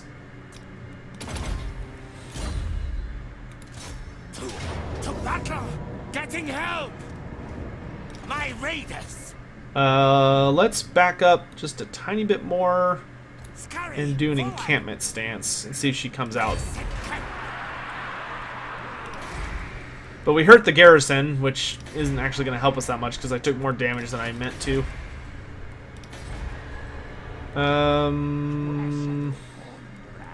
There's no point in getting this. So let's just upgrade this, and then we'll save up for...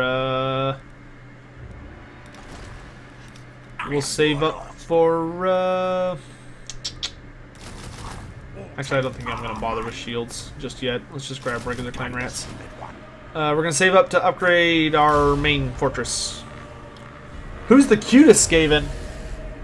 The cutest Skaven? I think if I had to have one as a pet, I'd probably go with the Scribe. The Scribe is oddly adorable. He looks more like a mouse than a rat.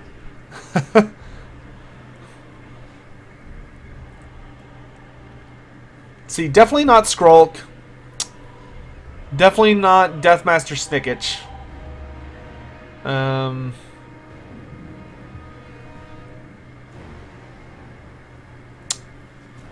I'd probably go with Thanquol. Yeah, Queek would be okay.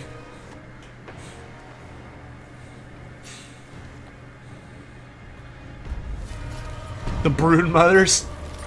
just a morbidly obese rat that does nothing but give birth constantly, and that's like its only purpose in life. Yeah, that sounds like a great pet.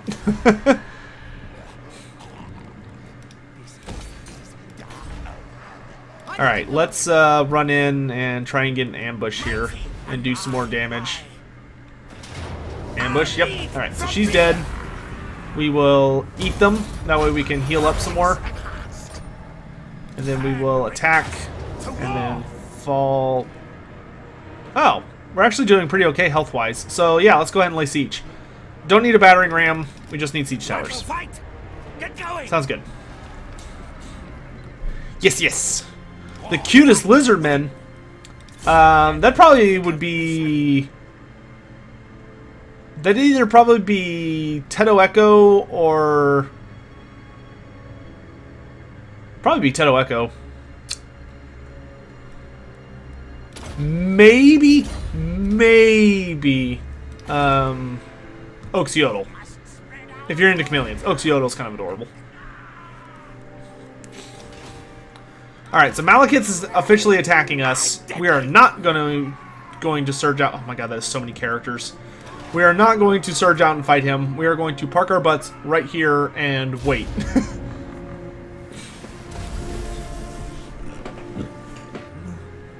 Zlak. Zlak is the cutest lizard boy. Even though he's just a Stegodon. What's the difference between a Bone Ripper and a Bone Breaker? A Bone Breaker is a type of Rat Ogre. Bone Ripper is the name of a Rat Ogre. Bone Ripper is what Thanquol always calls his attendant Rat Ogre. So, like, Thanquol is not very original. And so every time he gets a Rat Ogre, he names it Bone Ripper. And every time it dies and he gets a new one, he calls that one Bone Ripper. So it's actually, like, very meticulous to try and keep track of which Bone Ripper it is. Bone Breakers are very specially designed elite Rat Ogres that are used as mounts.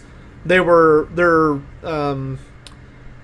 raised differently. By clan Molder, so they're more hunchbacked, so they can have these little platforms on their backs that warlords ride. And they're very big and scary. Sign of the Emperor, I would take an anime or a video game or anything, any medium where I could watch Gotrek and Felix would be fucking amazing. When will I allow patrons to pick Chloe's new name? I don't think the rest of my family would necessarily. I don't think Chloe would appreciate that. And B, I don't think the rest of my family would appreciate that.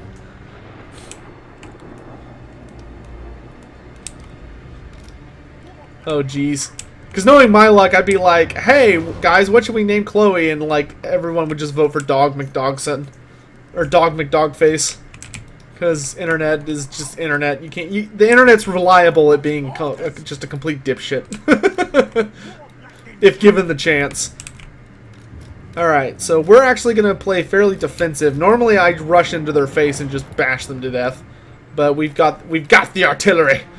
So we're just going to chill in the back and let them come to us. And they've got Witch Elves, but I've got Warp Fire Throwers, which is a perfect counter to Witch Elves, because it's magic damage, so it cuts like butter through their physical resist. And then it also does a ton of damage. That is good for low armor targets. So we are going to melt some Witch Elves. Protect me!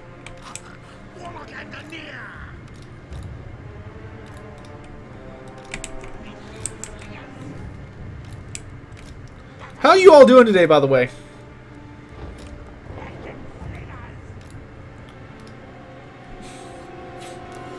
Bone Breakers are raised griffinly. You mean like grass-fed? More like Warpstone growth vat fed, but sure. Clan Molder does some pretty bizarre shit to make Rat Ogres and things like that bigger. Most of it's pretty fucked up, but it's Hey, Canovia!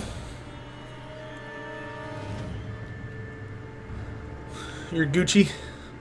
Finals week, that's true. Nurmanak Studios Jack Rat, welcome. I don't think I've said hello to y'all yet. Moose, good to see you, man. Jarek 12, good to see you. Alright, let's move up our artillery just a hair. And start. Come and get it.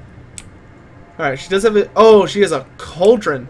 Okay, so this is the final battle against Morathi, most likely.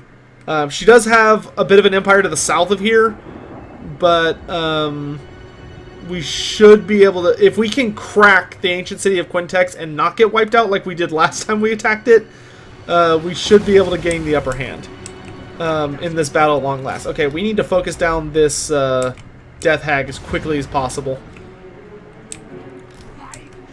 And then we want to focus this for the Blackguard. Good hit, I guess.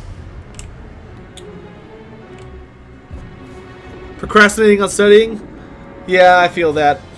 I'm pretty much done with all my finals because I just had to turn in a bunch of projects.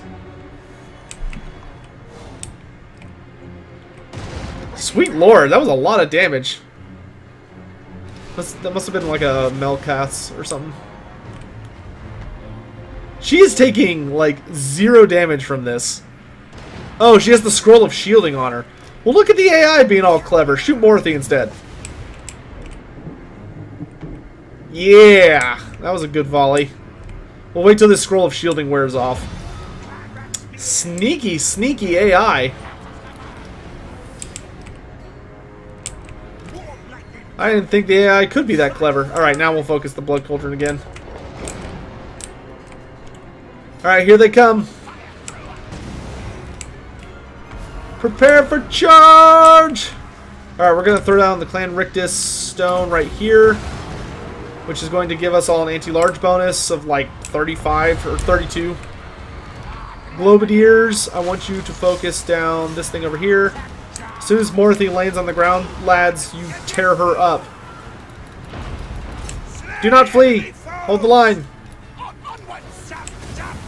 None of you are good enough or important enough to warrant fleeing. Roast them! Rat Ogres, let's get in there. Okay, Morathi is already just dead. Ah, she got away? Fuck. Warp Lightning Cannon! Swivel! Swivel, I say!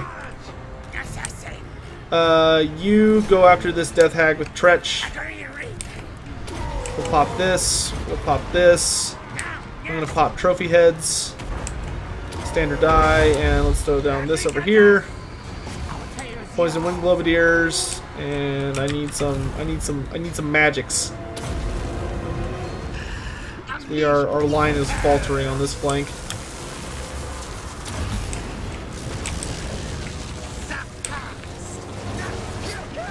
Kill that fucking thing. Alright, Morathi's dead. We're gonna turn the Warp Lightning Cannon now on to the Death Hag? Where is the Death Hag? There she is.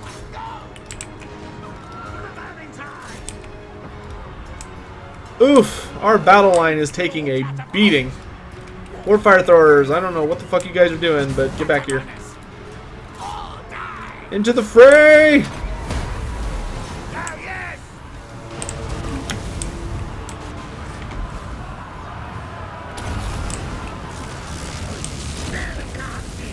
Let's send you in, and let's pop a Death Frenzy on these Storm Vermin.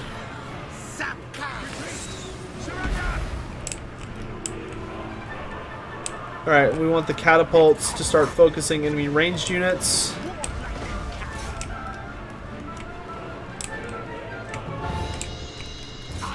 Rally to me! To me! Where are my Warpfire Throwers? There you guys are. Come here. Shoot. Light them up! Light them up! Oh, great. That's going to be a problem. Yep, they're frenzied. That's just fantastic. Ooh, this is getting kind of... This is getting a little dicey. Our front line did not hold out super well against those Witch Elves.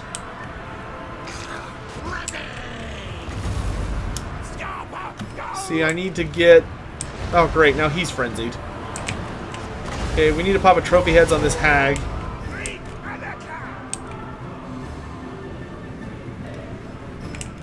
I mean, the good news is Tretch is an absolute beast.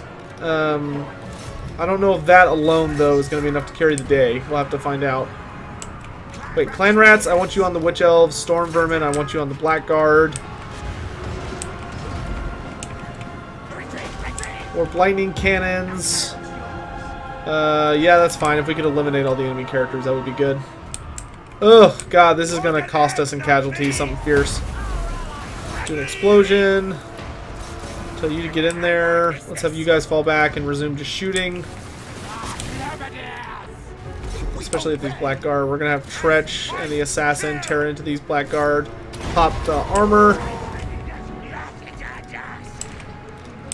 Catapults. Just keep focusing down the ranged units. We need to bring these guys in on the rear. Take out these ranged units where we can.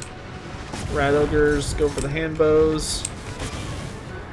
The good news is, Tretch is just a beast and should be able to handle a lot of this on his own. All the units that rallied fall back into the battle. Let's get some lightning. Let's get some death frenzy. Let's get some globes over here.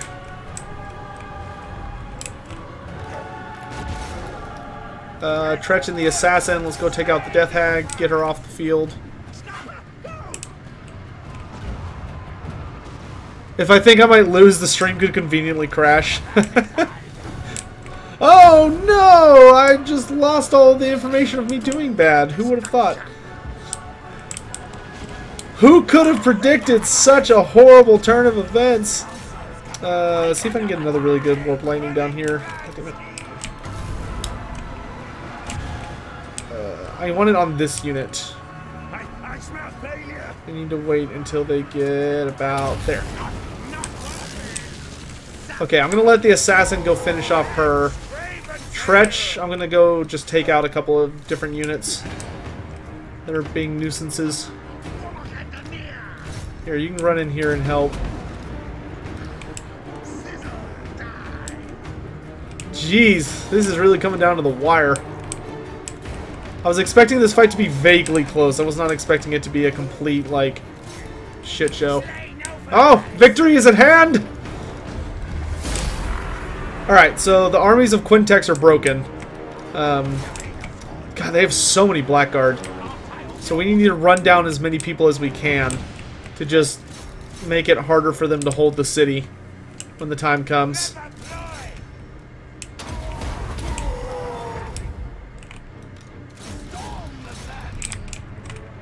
Oy vey. Let's see.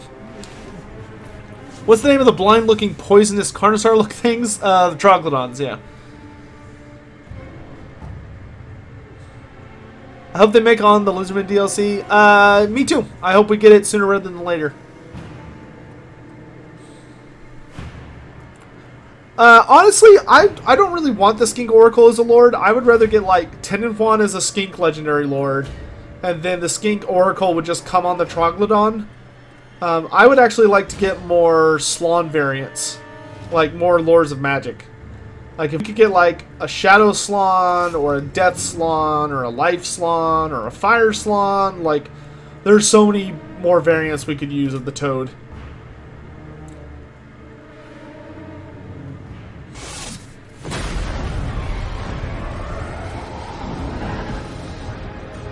Yep, pointy ears are getting shanked real hard.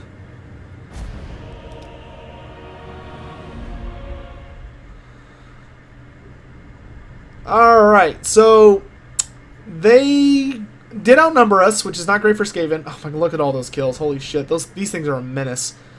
Morathi did die, so we don't have to worry about her in the siege. Unfortunately, that means a new lord's going to take over. And we took quite a few casualties. What is the purpose of the Skink Oracle? Basically,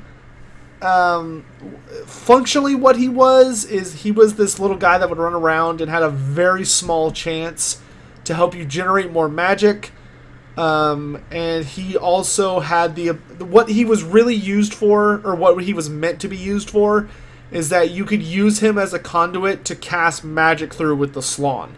So you would run him ahead of your army to start spitting poison at people and tear up people's flanks with the Troglodyte, while the Slawn would then be able to cast magic hiding in the very back, as if he were in the very front. So he could like cast for really cheap and spam cast spells with shorter ranges. Who's the next lore video going to be on? We still have to do Carrick 8 Peaks week before we progress anything else. Even Snitch respects me. Hey, Misha.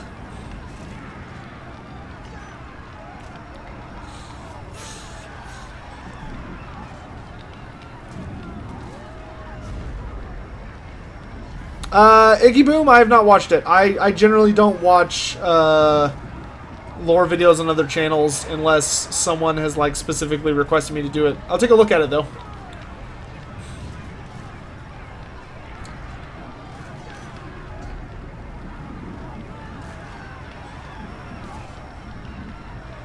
I've not spoken with Indie Pride in quite a while.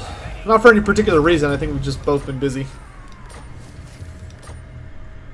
Alright, we got ensure quality. See, reject poor recruits. We can get ingenious plan. Ooh, that could be... Oh, we can get armor for... more armor for our storm vermin. Yeah, do that. Oh, wait, or we could get these... Wait, can I do ultimate experiment yet? No, I need record recipes, which needs that. Okay, so we have to do ingenious plans. Okay. Maybe. I don't have my headphones on, so if Tretch mentioned Snickitch, I didn't catch it. Alright, I want my Doom Wheel. See, this is for a tech, but I'm not worried about this yet. I want my Doom Wheels. I want my giant evil hamster wheel of Doom. Okay, let's put another point into Counter-Strike. Okay, so how beat up is the garrison? It's not in very good shape. How beat up is her army? Not in very good shape. Okay. So we're going to wait until we have some siege towers, but we're going to be able to take this, no problem.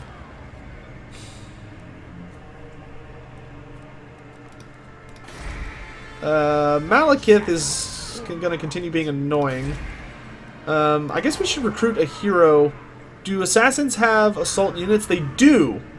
Okay, so let's summon an assassin to help us deal with Malekith here.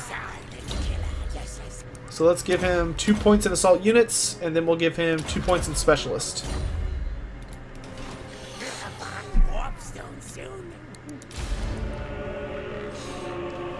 Even Snicketch respects him.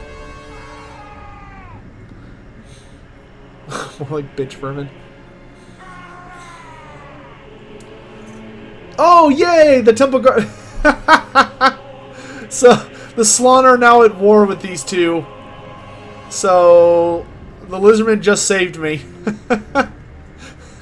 That's hysterical.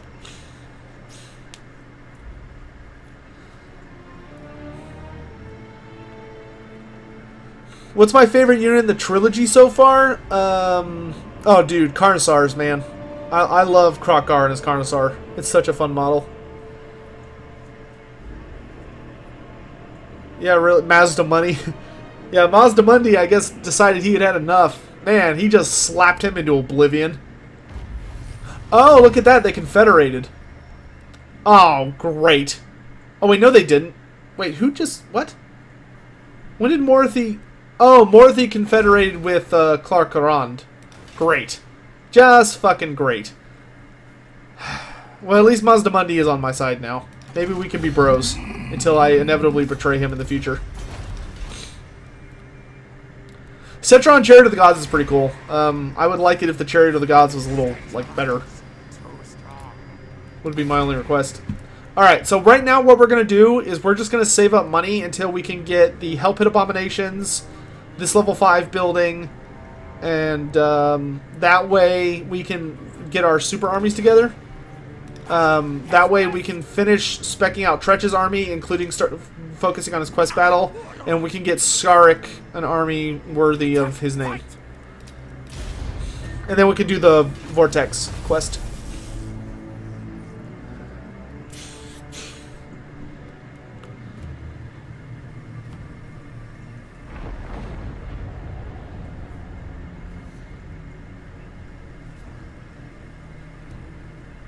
You know, I probably should be wearing my headphones because if something happens with chat, like, well, because the only way I know if someone does like a donation or not usually is because I hear a noise.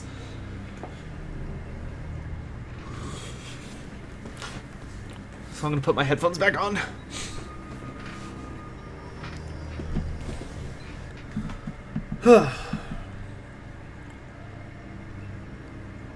Black Phillip, yeah, Skink Chiefs they are annoying, but just about anything can kill them as long as you get on them.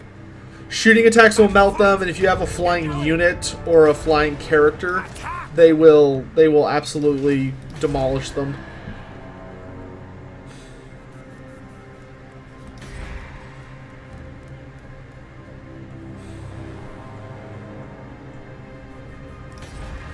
Hey, Destroyer Han. You're not late, man. You arrived exactly when you needed to. Do I have enough stuff to take this now? Yeah, I think we can take this now. I come after. Yeah, Priyama, one of my only complaints, and it's a small complaint, but one of my only complaints about Total War Warhammer Monsters is that the riders just kind of sit there. Like, a lot of them just sit and do nothing, which that really sucks. I at least like it when they have some animations. Like, most of the Warhammer 2 lords have animations. Like, Mazda Mundi actually attacks from his, which is super cool. He does his little, like, he waves his hands around and, like, magic impacts the ground in front of him. And Krokgar at least, like, roars and swings his spear around. But if you go back to Warhammer 1 especially, and you look at most of the lords, they don't do anything. Like, dragon riding lords usually just sit there. If you go back and look at Warhammer 1 for Norska, freaking Wolfric, if he's on his mammoth, he doesn't move an inch. Like, he just sits very, very still. It's like he's afraid of the mammoth noticing he's riding it and, like, bucking him off. That's my personal headcanon for that particular incident or scenario. Alright, we don't need ranged units in the towers. I do want my characters in the towers. Okay, maybe just Tretch, because the other two are too badly wounded. They're going to have to sit this one out, I think. We might move them forward once the siege is, like, well underway, but the only thing we've really got going for us is our siege weapons. Everything else is kind of falling apart. We're going to be hiding a lot of stuff in the back forest.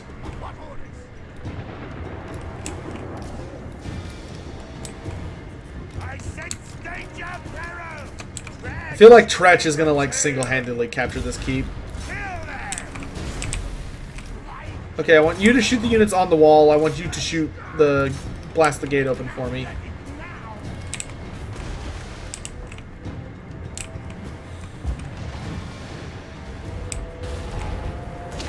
You know what? I feel like I did that in the wrong order. Eh, maybe not. Okay, let's focus these executioners. They're a pretty important unit. Alright, Bretonnia, have a good night, man.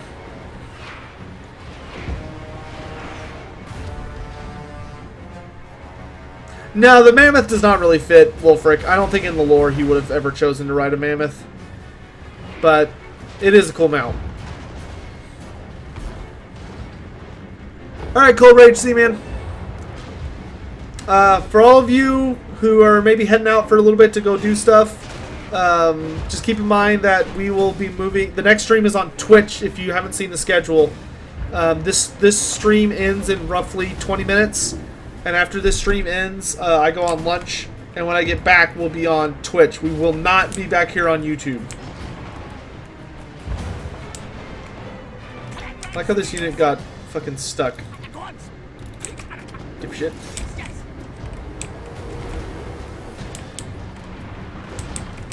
Oh, I should probably move up the ranged units, derp.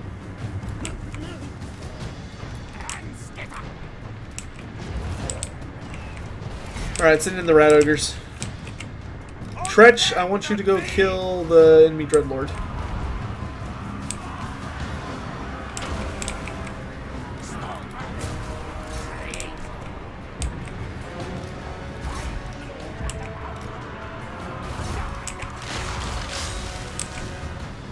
See how fast Tretch can delete this lady.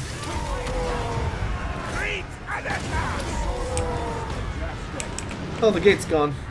Hooray. More lightning cannons.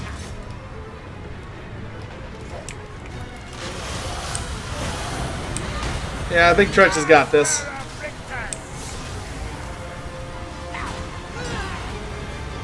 Ooh, she's getting spanked.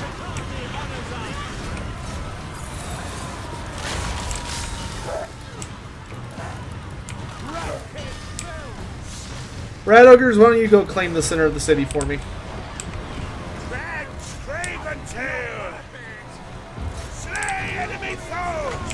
It's over, lady.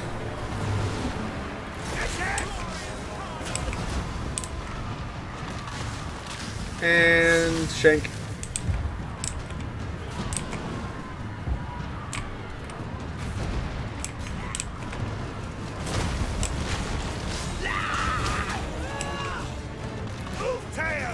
You missed? Come on, man. You have like a billion melee attack.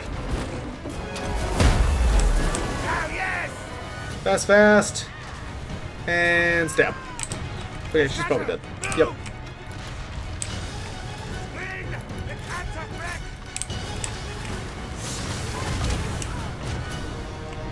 Alright, the ancient city of Quintics is no more.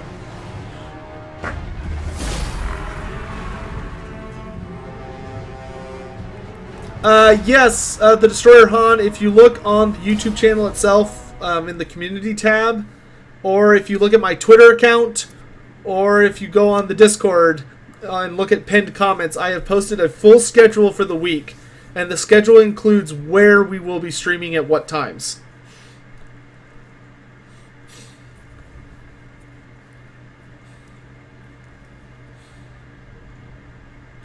And if one of my moderators, either one of the new ones or one of the old ones, would mind going to the Twitch channel and grabbing the link and posting it in chat, that would be muy bueno.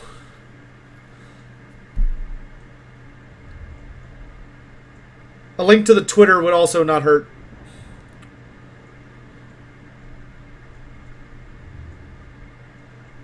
Thank you, Misha. Misha's always on point. Victory! I'm getting good at this. Not old in a bad sense, old in a like respected sense. Think like dwarves. Burn fire! It's all!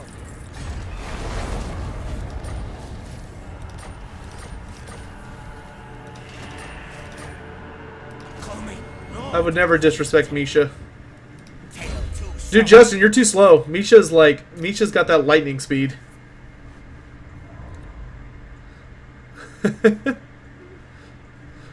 Oh, Justin, you posted the stream from yesterday, or whatever I streamed last, the other day, so that's... an effort was made. An attempt was made. Let's get Scorch again. Alright, so the ancient city of Quintics is down, and Mazda Mundi is going to start attacking all of this junk. We will not help him with that side of the invasion, most likely. We're probably going to focus on going north. Where is the nearest source of warpstone? I know there's some in Grand. The question is who controls it to the south. Okay, Mazda Mundi controls the southern source. So we need to go... Isn't there some over here? Oh, wait, no, there's not. Okay, so we need to go north. That's where our destiny will take us. You would like your participation model?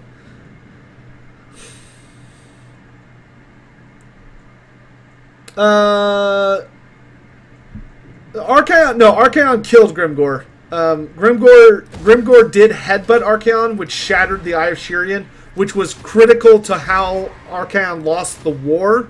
Or not the war, but how he ended up losing that battle. But, no, Grimgor died.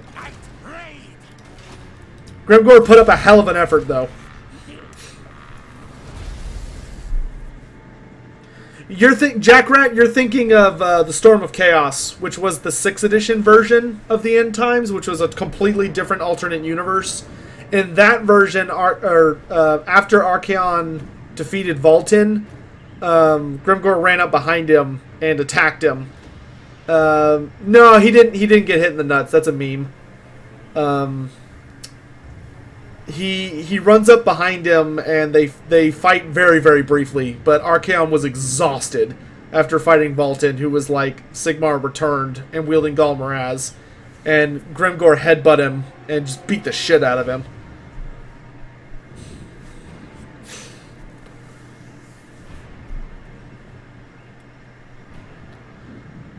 And after Grimgor, like, basically crumpled his helmet in and had him on the ground, it could have just killed him right there, like any orc would have. Grimgor was like, "I'm the best," and then ran away.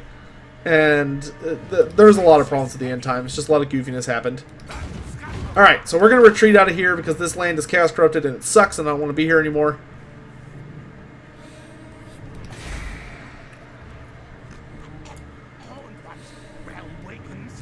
Alright, and we've got one more important level 5 building to save up for, which is the Temple of the Horned Rat. Once this is ready, then all efforts are going to be going towards building the new legions. I'm going to send this Skaven up. I'm going to send this assassin up north to practice assaulting units, so he can become super annoying. It's the third eye of Shirian, Immorty.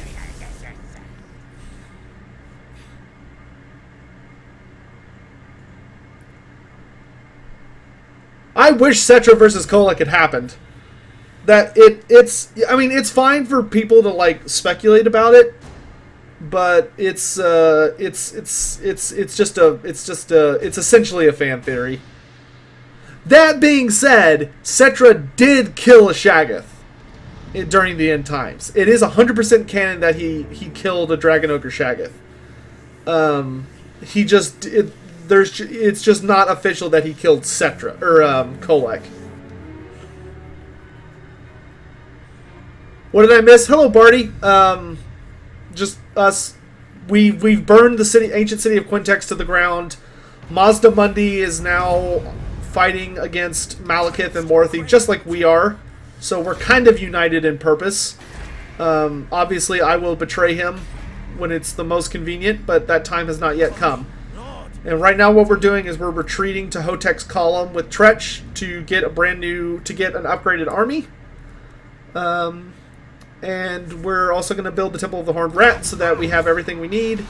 And then we're going to build a new army. And, do I want to pop the dominating scheme? Not yet. We're not quite ready to focus on food production. But we will be ramping up food production very shortly.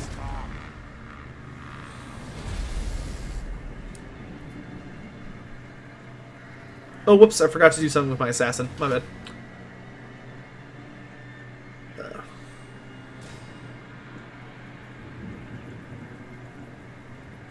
This is the second time we've burned the ancient city of Quintics to the ground. And won't be the last, because Mazda Mundi just took it. But it's the last time we have to kick Morathi out of it, so. Who was Sigvald fighting before Throg killed him? Krell. Sigvald killed Krell. Which was an awesome, awesome duel. Granted, Crow was not quite at full strength. He'd gotten a little beat up over the course of the end times, because he got a little fucked up by a tomb scorpion that permanently wounded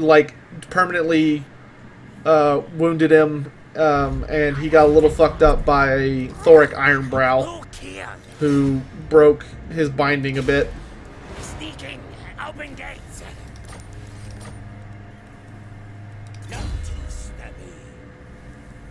Stew specialist.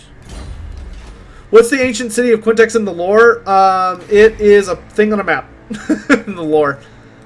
CA did an awesome job expanding on it and letting us know more about it. But other than that, it's not really an important thing in the lore. It's on a map, and that's the end. I'll double check some books while I'm on lunch to make absolutely sure that that's it, but I'm pretty sure that's it.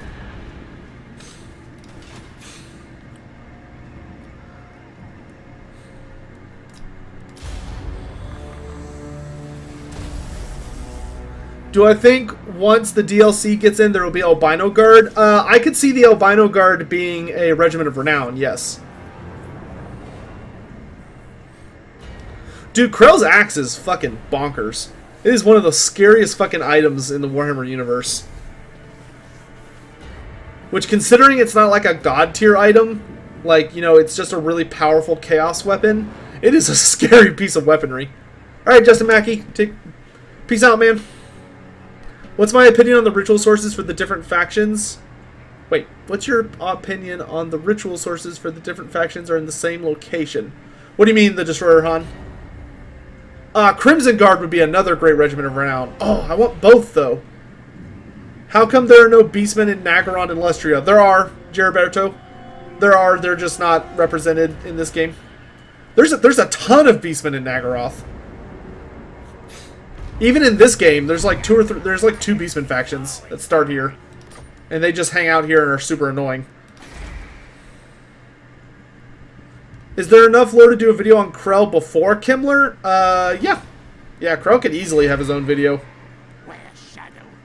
CA, or not CA, Games Workshop has a huge boner for Krell. They did a ton of stuff on him. Alright. So now we can get our Doom Wheel back. Awesome. Why can't I make this? Oh no! I need a Pestilent Knave? Aw, dang. So we can't start his Quest Battle series yet. I could get rid of the Iron. At least temporarily. Yeah, let's do that, because I really want to get my Quest Battle so I can get my Lucky Skull Helmet. Then we need to start getting more Storm Vermin. If we have enough money. Critical success! Nice job! Thumbs up. Vlad went from the Impaler to the Impaled, right? Yes, actually, that's... Both times Vlad died permanently, quote-unquote, so like his first big death at the Siege of Altdorf, and then his final death at the Siege of Middenheim, both times Vlad fell from a wall and got impaled by a stake. Both times. He died the exact same way. Poor Vlad. The second time it was his idea, though. He did it on purpose the second time. The first time, the Grand Theogonist of Altdorf tackled him off the wall, which was probably the most epic way to kill Vlad.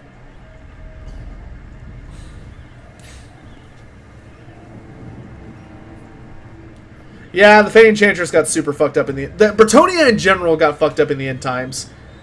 Games Workshop popped a squad over Bretonnia and took a big heaping dump on them and their lore because they were like, haha, isn't that funny?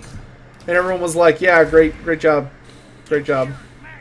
Way to take a beloved faction that was in desperate need of update and just completely shit on everything they stand for and represent.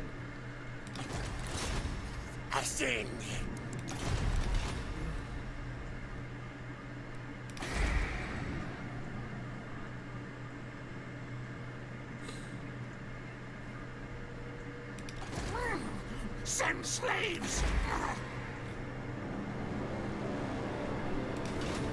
Chieftain of the Deep Warrens. Everyone was... I'll tell you what, one of the saddest things about the end times was that everyone was so excited for the return of, like, old school Bretonnia, like, being a major power in the world again. People were, like, over the fucking moon excited. And then GW just, like, was like, haha, just kidding. It was the worst. I mean, at least Bretonnia stayed relevant till the end, unlike the Ogres, for instance. But it was so sucky.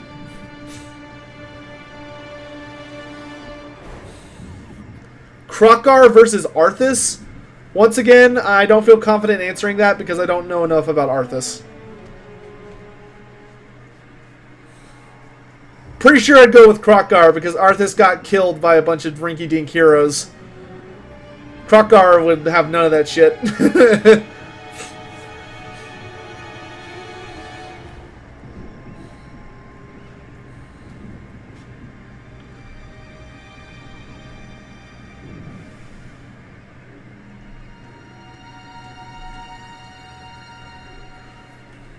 How many Warhammer novels have I read? A lot.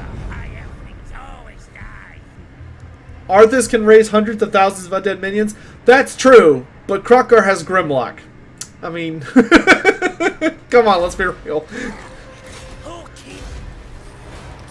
Krokkar has the best boy who ever boyed.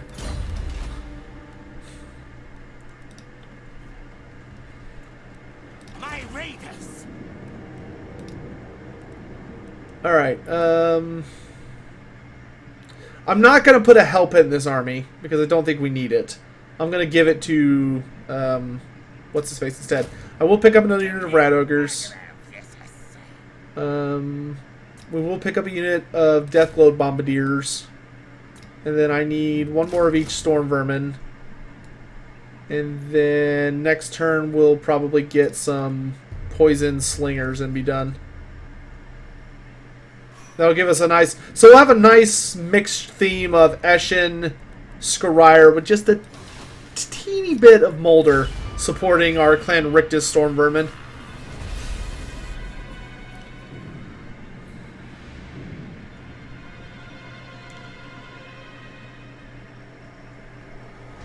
I mean, Arthas is a beast. Like, I won't deny that Arthas is an absolute monster. I have no idea how he would scale up to Krokkar. Krokkar certainly got him whipped in like the age and power in like I think brute force category, but magic and the power of Arthas is very wonky compared to how Warhammer Fantasy weighs power. I heard about this badass Temple Guard hero who protects the slum when they sleep. Yeah, it's Chokok's the Eternity Warden.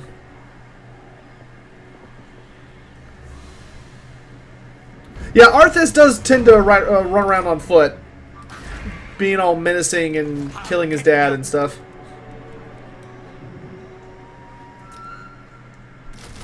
That is still one of the funniest clips, in my opinion, was that Arthas was so, like, over-the-top evil-looking, and his dad just was totally blindsided when Arthas stabbed him. And it's like, really, dude? Did you not see that your son was, like, covered in ice and was, like, literally undead as fuck? Oh, wait, we don't want to fill up this army just yet because I have to summon... I have to get a bunch of Death Runners to trigger the quest in the next stage. We've got some money. Oh, wait, we want to save the Dominating Scheme until we're going to start farming food. That's right. We'll wait until we get our Death Runners. Alright, it's noon, so I started a little late today, so we're going to get our Death Runners and then we're going to call it. But we are essentially in slow motion wrap-up mode.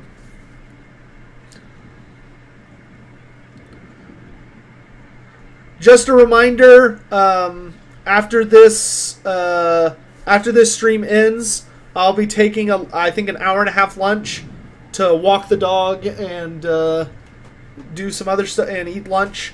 And once that's over, we will be back on Twitch for an afternoon stream.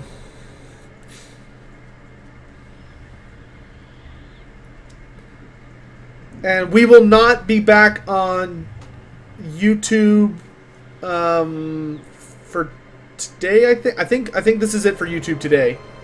Will I play Vermintide? Probably. I don't know what we're gonna play yet. Be sure to follow my Twitter account if you haven't already, because that's where you're gonna get news updates about if the stream's running on time and if anything's changing, like where it's gonna be and all sorts of other crap. If you... I'm going to assassinate this guy because he tried to assassinate me. Oh, I failed. If you are not following me on Twitter, things may change and you will not know. So keep that in mind. Alright, Morathi's up to some shenanigans, but we're going to keep an eye on her with Skarik for the moment. Alright, we're just gonna bull rush to our death runners. There will be some dog content today, don't worry about it. There will always be dog content until she dies. I'll be very sad when that happens, and that was a very morbid joke, but I had to put that asterisk in there just in case someone tried to call me out on it. But Chloe's pretty young. She's only like 7. She's middle-aged. She'll be around for a ways yet. She's very healthy too.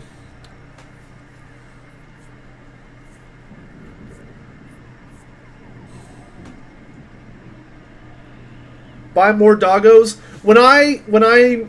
I always have to have a dog. Hello. Oh yeah, by the way, I don't think I've said hello to you yet today. I will always have a dog because having a dog reduces my anxiety by like 1,000,000,000%.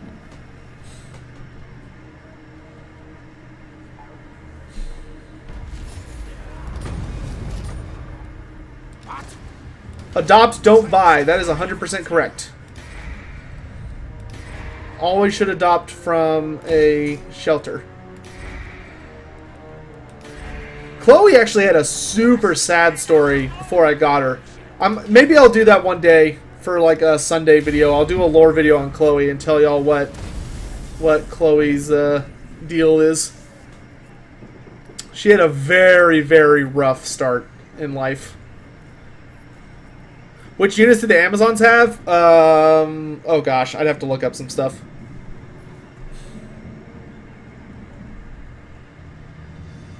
I'm sorry to hear that, Nisha. I go to specific places to adopt. I go to places I trust. Like that, and I always get them looked over before I adopt them as well.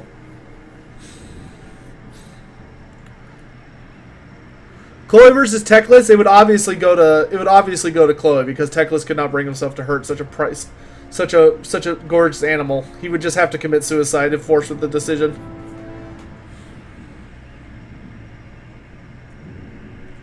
Have I ever tried CBD for anxiety? No, I think that's CBD. That's the stuff that's based off marijuana, if I think. I don't even know if that's. I don't even think that's legal in Texas. But no, I've never tried it. They can't blame their tools, which will upgrade our super fancy things that we have. Alright, got 2 more turns. Just doing a quick look over to see if anything needs to be upgraded. Nope. Okay, so we can just end the turn. Oh, I don't know what CPD is then. CBT. Sorry, I got it confused with something else that I was reading something earlier today. People talking about pain medication and something that was 3 initials and starts with a C came up.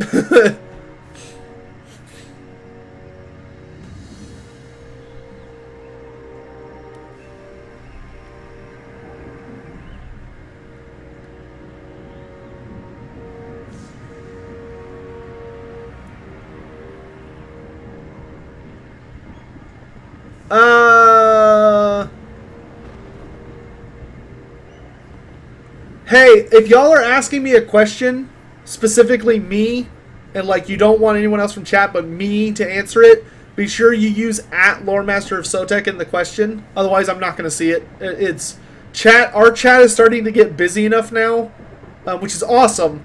That if you don't put that tag, it can zoom by so fast that I might not see it. I might actually need to change the way I look at streams so that I can get more comments on screen. Oh, CBD. Okay, so CBD is the extract. Okay. That's what I thought he was talking about. Clearly he was talking about something else, but I'm not familiar with it. I don't know what CPT is. How likely do you think the legendary heroes are more mechanics like the Green Knight? I think it's not... I don't know. I think it's likely we'll see more stuff like that because it's really popular. But at the same time, I think CA tends to suffer from an idea that they want certain mechanics to remain unique within factions, which I don't always agree with. So you have to weigh those two against each other. Which units for the Amazons? I have no idea. I'd have to look that up. That I don't have off the top of my head. Who represents the Skaven in real life? The Black Plague. Yeah, that's probably the best bet. Skaven aren't really based off a real life group of nation like some races are. They're literally just like, what if we took Pinky and the Brain and just took the brain aspect of it and made him realistically horrible and also made him man-sized, and then there were like 10 billion of them. Or like the End Times novel famously said, 1 billion times 1 billion. That was the stupidest fucking thing. Skaven are kind of like Nazis, yeah. You could say they've got a tiny bit of a. You could say they have a Nazi theme, with like the experimentations and the storm guys. The pestilence scheme. Oh boy, I can't wait to use that next time. All right, so all we've got left to do is in the turn get the quest proc, get rid of the death runners, replace them with what I actually want. And finish up. Tristan, how's school been going? I'm surviving. I've been studying game design, but I'm still really early on in it. I think it's a 2.5-year program, and I'm only a half year in. Have I named a Skaven Master Splinter yet? No, but we can name one of our assassins Master Splinter. That would probably make sense.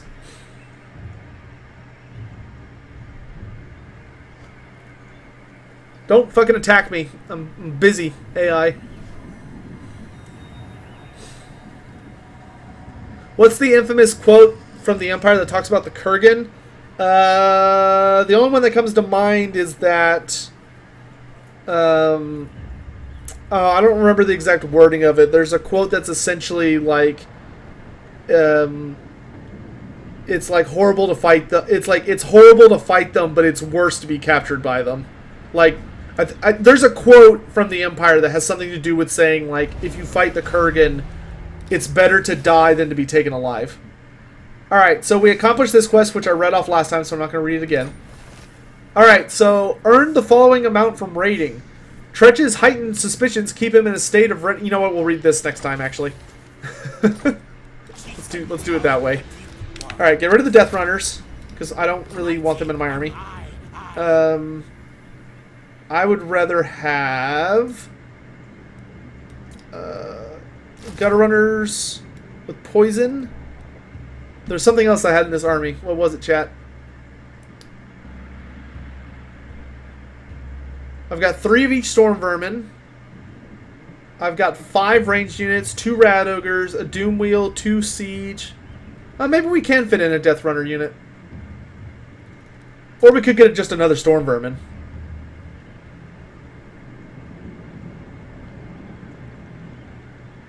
Ah, Mr. Happy Boomer. Good job, sir. Points to you.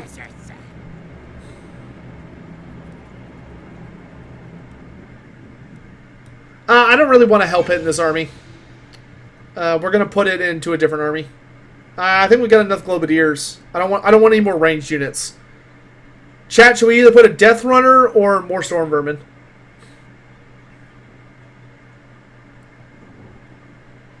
Chloe the Thick Dog. I'll keep that in mind, Tristan.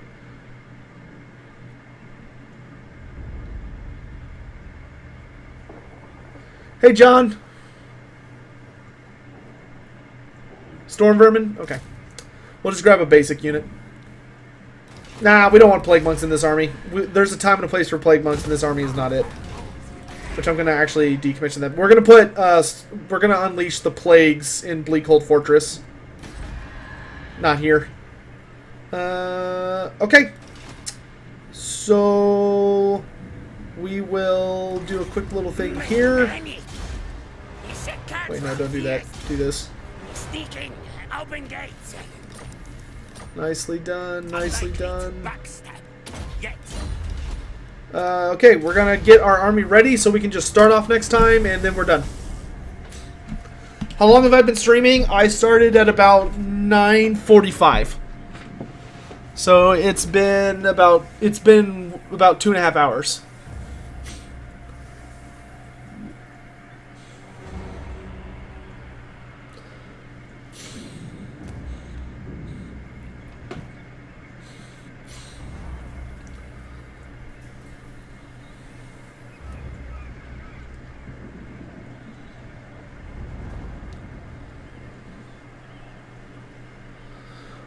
Also, if you haven't already, consider hitting that like button. Helps out a lot.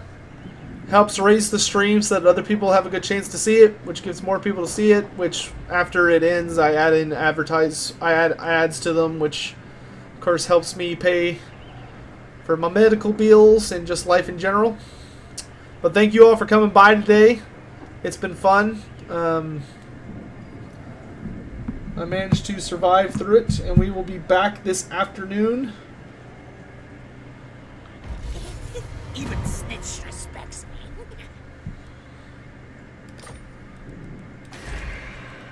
Alright, so we want iron here, because I like having unique resources. Oh, he does say even Snitch respects him. You're right, he does say that. We got Assassin's Trophy. Alright. Just doing a quick double check. You can go ahead and upgrade Bleakhold Fortress. In the turn one final time after the assassin attacks this dude's army. See, assault is 50%, 52, 52. Let's kill a death hag. Critical success! Nice! And you got hates Dark Elves. That's really fantastic. Let's get assassinate. Lunchmaster of Sotek. Haven't already, be sure to follow me on Twitter and Twitch. That way you'll know when I'm live streaming. Twitter will be used primarily for letting you know if streams are on time or if there's going to be a delay. Because delays can happen, either due to anxiety troubles or something. Great Book of Grudges, I see you. A tribe of Kurgans is more than a star in the sky. I'm not familiar with that one.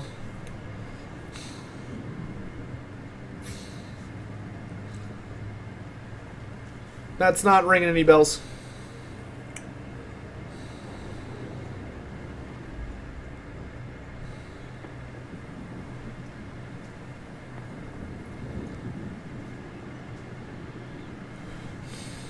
Dude, that would be an awesome DLC. The Albion Crisis.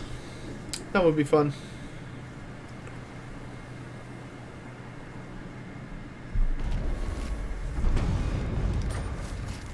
We got a food surplus. That's nice.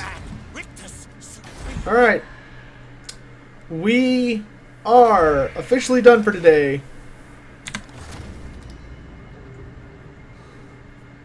My day's been good. Find out more later today on Twitch. Goodbye, everyone. Thanks for watching. I will see you guys in about an hour and a half. Hour 15, more like, if my memory serves correctly. Bye!